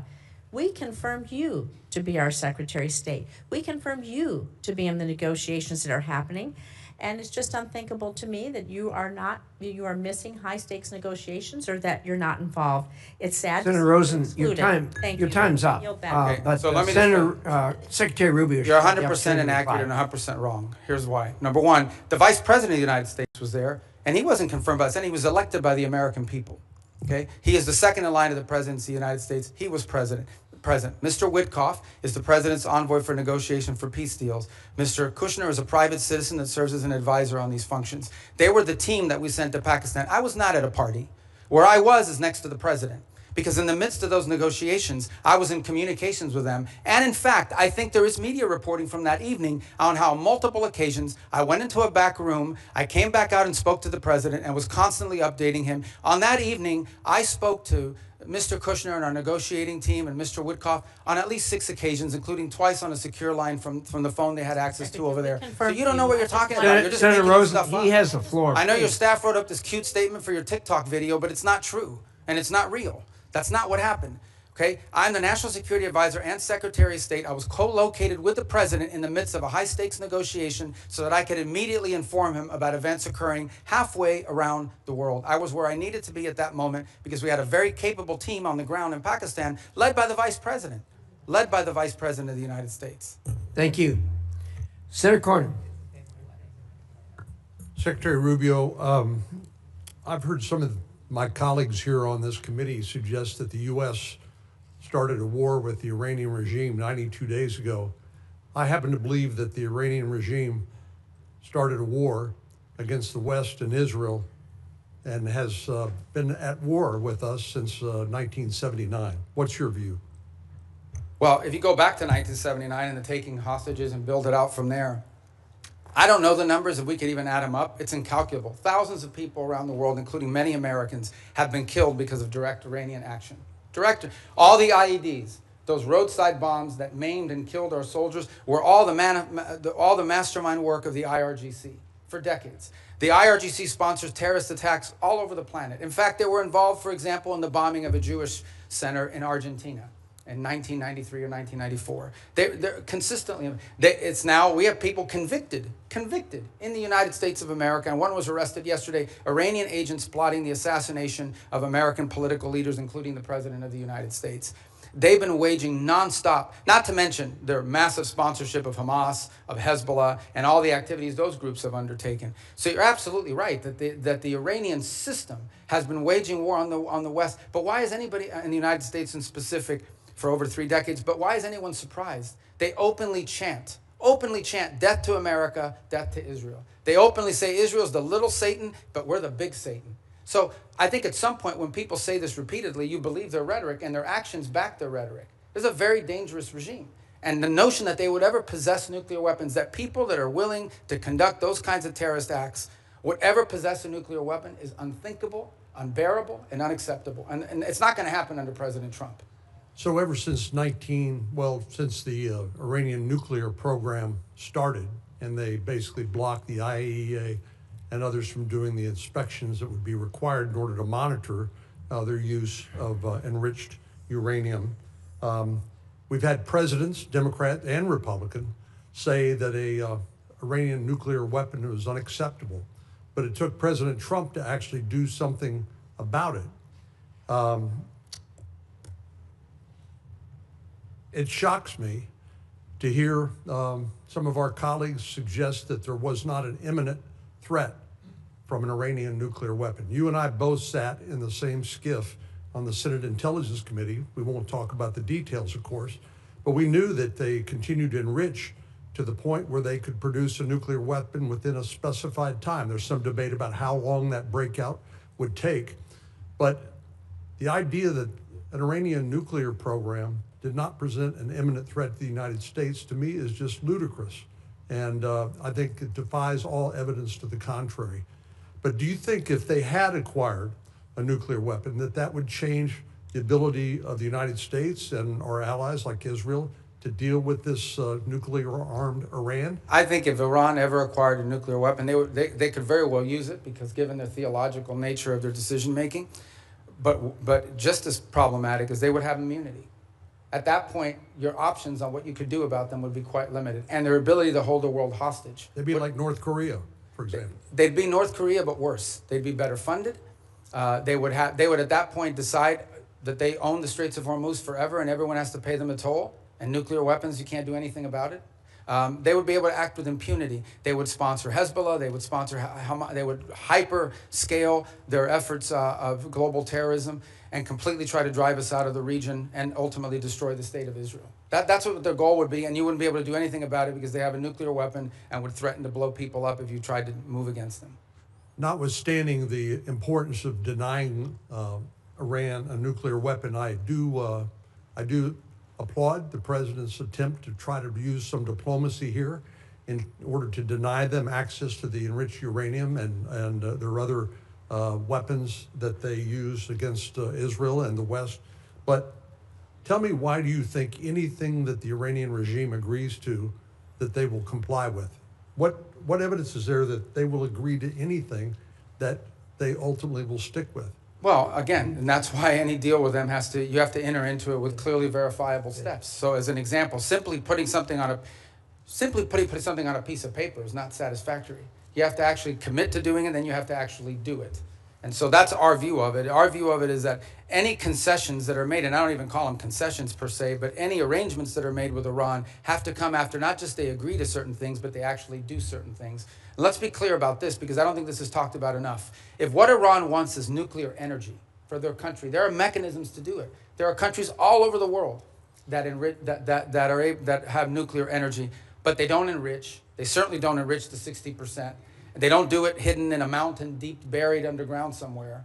If what they want is nuclear energy, they can have it. There are mechanisms for them. The problem with Iran is not that they want nuclear energy. The problem with Iran is that everything they do is consistent with the activities of a nation that seeks to develop a nuclear weapons capability. Thank you, Senator. Senator Schatz. Thank you, Chairman. Secretary, thank you for being here. Tomorrow, I'm going to have you in the Appropriations Committee, and we'll walk the list that we talked about a couple of weeks ago on a conference call, so I won't cover that. I want you to sort of answer the China watchers who saw that visit to China and saw that NVIDIA is now going to sell H200s. I understand that's not our highest technology, but it's better than what China has, and that's why people are worried. And that, I mean, it's pretty plain that the president violated one of the 6 assurances. I understand that the ambassador and you and others have sort of followed up to kind of smooth the edges, but I mean, it's pretty clear. He says, we discussed arms sales in great detail.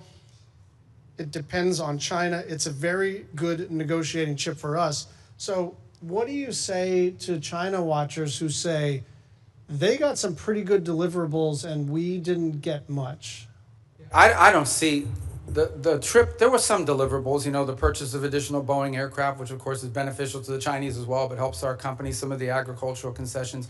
But the trip was largely, for the most part, about the fact that the 2 largest, most powerful countries in the world have to have direct interaction with one another. And this was an opportunity to do it. He will reciprocate by visiting the United States later next year. Separate from that, and I don't know if you were here at the outset in my opening statement, or maybe it was in response to one of the questions, I think 2 things are clear. Number one is that we're entering into a period of strategic stability that I think serves the interest of both countries, because the last thing we want is a largely destabilizing event in the Indo-Pacific. But the second is that there are clear differences of priorities. There are clear irritants in that relationship that are long-standing and that are going to be long-term. As in, critical minerals dependencies, things of this nature. So it's one of those relationships that's going to require very deft diplomacy and mature decision-making. Sure, and this is why I like our engagement. Like, that makes sense to me, but it seems to me that if the main objective is to kind of touch gloves and initiate conversations, then why give away any of the things that they're already seeking in exchange for essentially nothing. I mean, you're basically saying it's better to talk than not to. It's better to engage than not to. It's better to be in a period of stability than not. I agree with all that. I just don't understand why we would want to sell them our second best chips, and why we would start to at least complicate the question of our assurances regarding Taiwan. I'm going to move over. We're going to stay in the Asia-Pacific region. The Marshalls, the Philippines, and Tuvalu have declared a national emergency on their energy situation. South Korea says its energy crisis is a war-like situation. You've been around a long time on this committee and now as secretary. It is always the case that something in the Middle East undermines our ability to project power in the Asia-Pacific region. But it's not just a question of opportunity cost and attentional challenges. Now we're talking about our allies in the Asia-Pacific region really taking it on the chin with energy costs because of the Strait of Hormuz. What do we say to them? Just hang in there? Yeah, no, a couple points. It's one of the steps that we've taken and some of the things that we've done around the world, whether it's the release of strategic reserves, whether it's not popular, but, you know, we've got questions about here earlier today, but making available for a limited period of time both Iranian oil on the water, though they don't enjoy the revenue of it, and some of the Russian oil on the water as well. The third point, though, that this points to is a much deeper one, and that is that while the Straits of Hormuz provides about 20% of the global oil supply, it is probably 80 or 90% of the supply in the Indo-Pacific, given the geography and so forth. So one of the things that I think is going to come about as a result of all this in the long term is more diversification in where they're going to get their energy from, including from the United States potentially, certainly with Japan and some other countries in the region will benefit. But you know that the sort of project it takes time. It all takes time. So understood. That's like cold comfort if you're running a country and your gasoline and your fertilizer and all your input prices just skyrocketed because of President Trump's decision to go to war with a country clear across the world. But see, I understand your point, but I also think in all these questions, we're getting a lot of questions about us. I don't think it's fair because ultimately, the people who have closed the Straits of Hormuz are Iran, and they're doing so in violation of every international law you can imagine. The Chinese are against it. Everyone is. We have, I think, a record number, 140 co-sponsors at the United Nations on this resolution that hasn't come up for a vote yet to condemn what they're doing and to reopen nobody's the Straits. defending what Iran is doing. I think what we're saying is this was not just predictable, it was predicted. This was what everybody said. You don't have to be some expert in foreign policy. You don't need to get into a skiff. You could literally put this into an LLM and say, what'll happen if we take kinetic action against Iran? And the first thing that would pop out is, well, they'll probably close the Strait of Hormuz. So it's really shocking to me the degree to which this administration expresses shock that the thing that everybody said was going to happen ended up happening. But here's the point I would make on that, in that the reverse of that is, so that the alternative is to say, well, then we have to go ahead and let Iran develop a nuclear weapon or they'll close the Straits of Hormuz. I mean, at some point you have to take action on this situation, understanding there'll be a reaction to it, but it cannot be. Iran will always have the ability to threaten the Straits. You don't need much sophistication to, if you threaten commercial vessels and shooting them, they're going to stop moving. Dropping mines. By the way, it's not just Iran that can do it. The Houthis could do it in the Red Sea, and they're not nearly as large as Iran is. I think this is a more fundamental challenge, and that is, are we now forever limited doing it? Do we just have to let Iran go ahead and develop a nuclear weapon because of their threat to close the Straits of Hormuz? That's an untenable situation.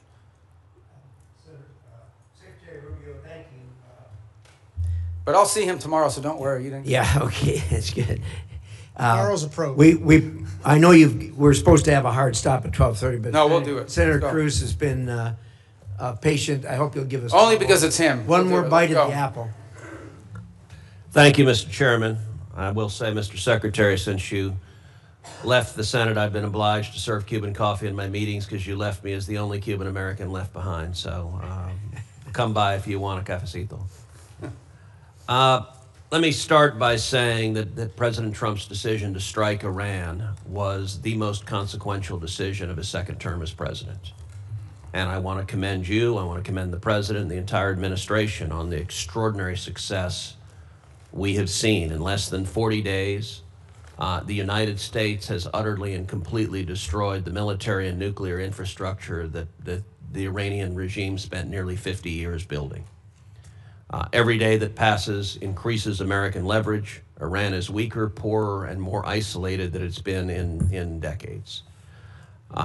The president has laid out 4 red lines for any resolution to this military conflict. Number 1, that there be zero enrichment by Iran. Number 2, that they hand over all of their enriched uranium. Number 3, that they stop funding terrorism worldwide. And number 4, that they open the Strait of Hormuz. I agree with all 4 of those red lines. Do you agree with those red lines, and how achievable do you believe they are in the coming weeks and months? Yeah, you stated the poor positions the president has taken accurately, and the entire administration is supportive of it, because that's what we take our directives from the president, and personally during my time in the Senate, these would be consistent with my thinking. I would only reverse it in the following order. The Straits of Hormuz, it would have to come first, because what they're doing there is unlawful and illegal to begin with. That has to open immediately. And that has to open immediately in exchange, not for anything else other than us lifting the blockade. We have a blockade on Iranian oil leaving. And the reason why we have a blockade on Iranian oil leaving is because they closed the straits. If they open the straits, and by open the straits, understand what we're saying. It's saying you're not going to threaten to shoot at commercial vessels of civilians and create, ecological disaster. That's what they're doing. It's unlawful, it's illegal, it's outrageous. Every country in the world condemns it. If they end that, we lift the blockade. Then we enter into the second phase, which is the nuclear question. On enrichment, they don't need to enrich. If what they want is a nuclear energy program, they can have one without enrichment. And it was somebody the other day, a few questions ago, I forgot who it was, said that what we're working on is similar to JCPOA. It is not. JCPOA would have expired this year, and it allowed them to keep all the enrichment equipment that they needed, and clearly that equipment could get them to 60 and 90% because they've done it to 60%. As a result of it. So it would have to deal with that question. And it would have to deal with the highly enriched uranium that they currently are in possession of. There's no reason to have, the only reason to have 60% enriched uranium is to turn it into 90% enriched uranium and put it into a weapon. So those remain, and on the sponsor of terrorism, absolutely. To the point where I would argue, for example, it's one of the interesting things that's happening, and I know Senator Shaheen has a great interest in Lebanon. It's one of the most ironic situations in the world. The Lebanese government and the Israeli government could do a peace deal tomorrow. Israel has no territorial claims in Lebanon. And Hezbollah is in particular, in fact, Hezbollah has called for the overthrow of the current Lebanese government. The impediment in Lebanon is the fact that Hezbollah has embedded itself into that country and is the reason for all the suffering that's happening there right now and all the suffering that's historically happened. Entirely funded, entirely controlled by Iran. There is no Hezbollah without Iran. There is no Hezbollah without Iran. I mean, there might be a political movement with ideology, but they don't have a bunch of rockets. They don't have a bunch of weapons without Iran. They are a complete, total proxy of Iran, and that's the kind of activity that needs to be... I want to come back to Hezbollah in a moment, just focusing for a second on Iran itself. For some time, I have urged the administration, I've urged Israel to arm the protesters in Iran. I don't think it is fair to expect the Iranian people to stand up, protesters to stand up with rocks against soldiers with machine guns. Are we arming the protesters, and should we be? Yeah, I'm not aware of any program to arm civilians in Iran to overthrow their government. I mean, there may be other countries doing it or other elements, but certainly not the U.S. government. All right, let's go back to Hezbollah. So you spoke with the Lebanese president, Joseph Aoun, over the weekend. The State Department sent out an email to journalists shortly after your call in which the State Department spokesperson said, quote, Iran wants to prolong the conflict in Lebanon so it can claim credit for saving the day.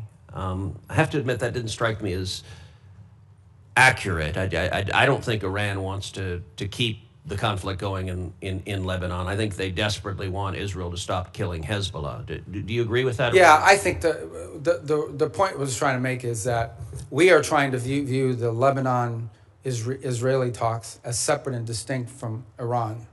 And what Iran wants to do is mix it all together. Because Hezbollah is not legitimate. There's a government in Lebanon. That's who we're dealing with. And Hezbollah is not their equal in terms of who we're going to be dealing with or who needs to be in charge. So the point we're trying to make is that is what Iran is trying to stymie. They are trying to stymie any effort in which Israel and Lebanon can work together and prolong it so that if an arrangement is reached at some point in the future, they can claim credit for having forced it through leverage. And that's why you see, for example, Hezbollah agreed to a ceasefire about a week ago and then immediately violated within hours. You would agree every Hezbollah terrorist that the IDF kills makes America safer? Well, Hezbollah is a danger to the United States. There's no doubt about it. I think the question is, how do you do that? And how do you achieve the objective of demilitarizing and defanging Hezbollah while at the same time strengthening the legitimate government of Lebanon, and particularly the president and others? That's been the challenge there for a very long time. That remains the challenge now, of course. The capabilities of the LAF are not where they need to be.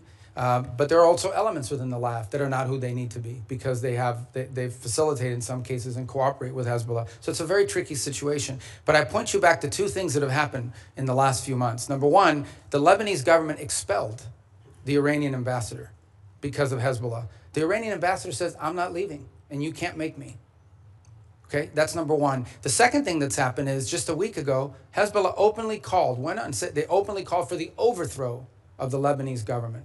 So no one here should be under any, Hezbollah is not just an enemy of Israel and an enemy of America. Hezbollah is an enemy of Lebanon and of the Lebanese people. Thank you. Thank you. Thank you, Senator Cruz. Senator Rubio, you've been very generous with your time. We appreciate that. For the information of the members, the record will remain open until the close of business tomorrow, June 3rd. With that, the committee is adjourned.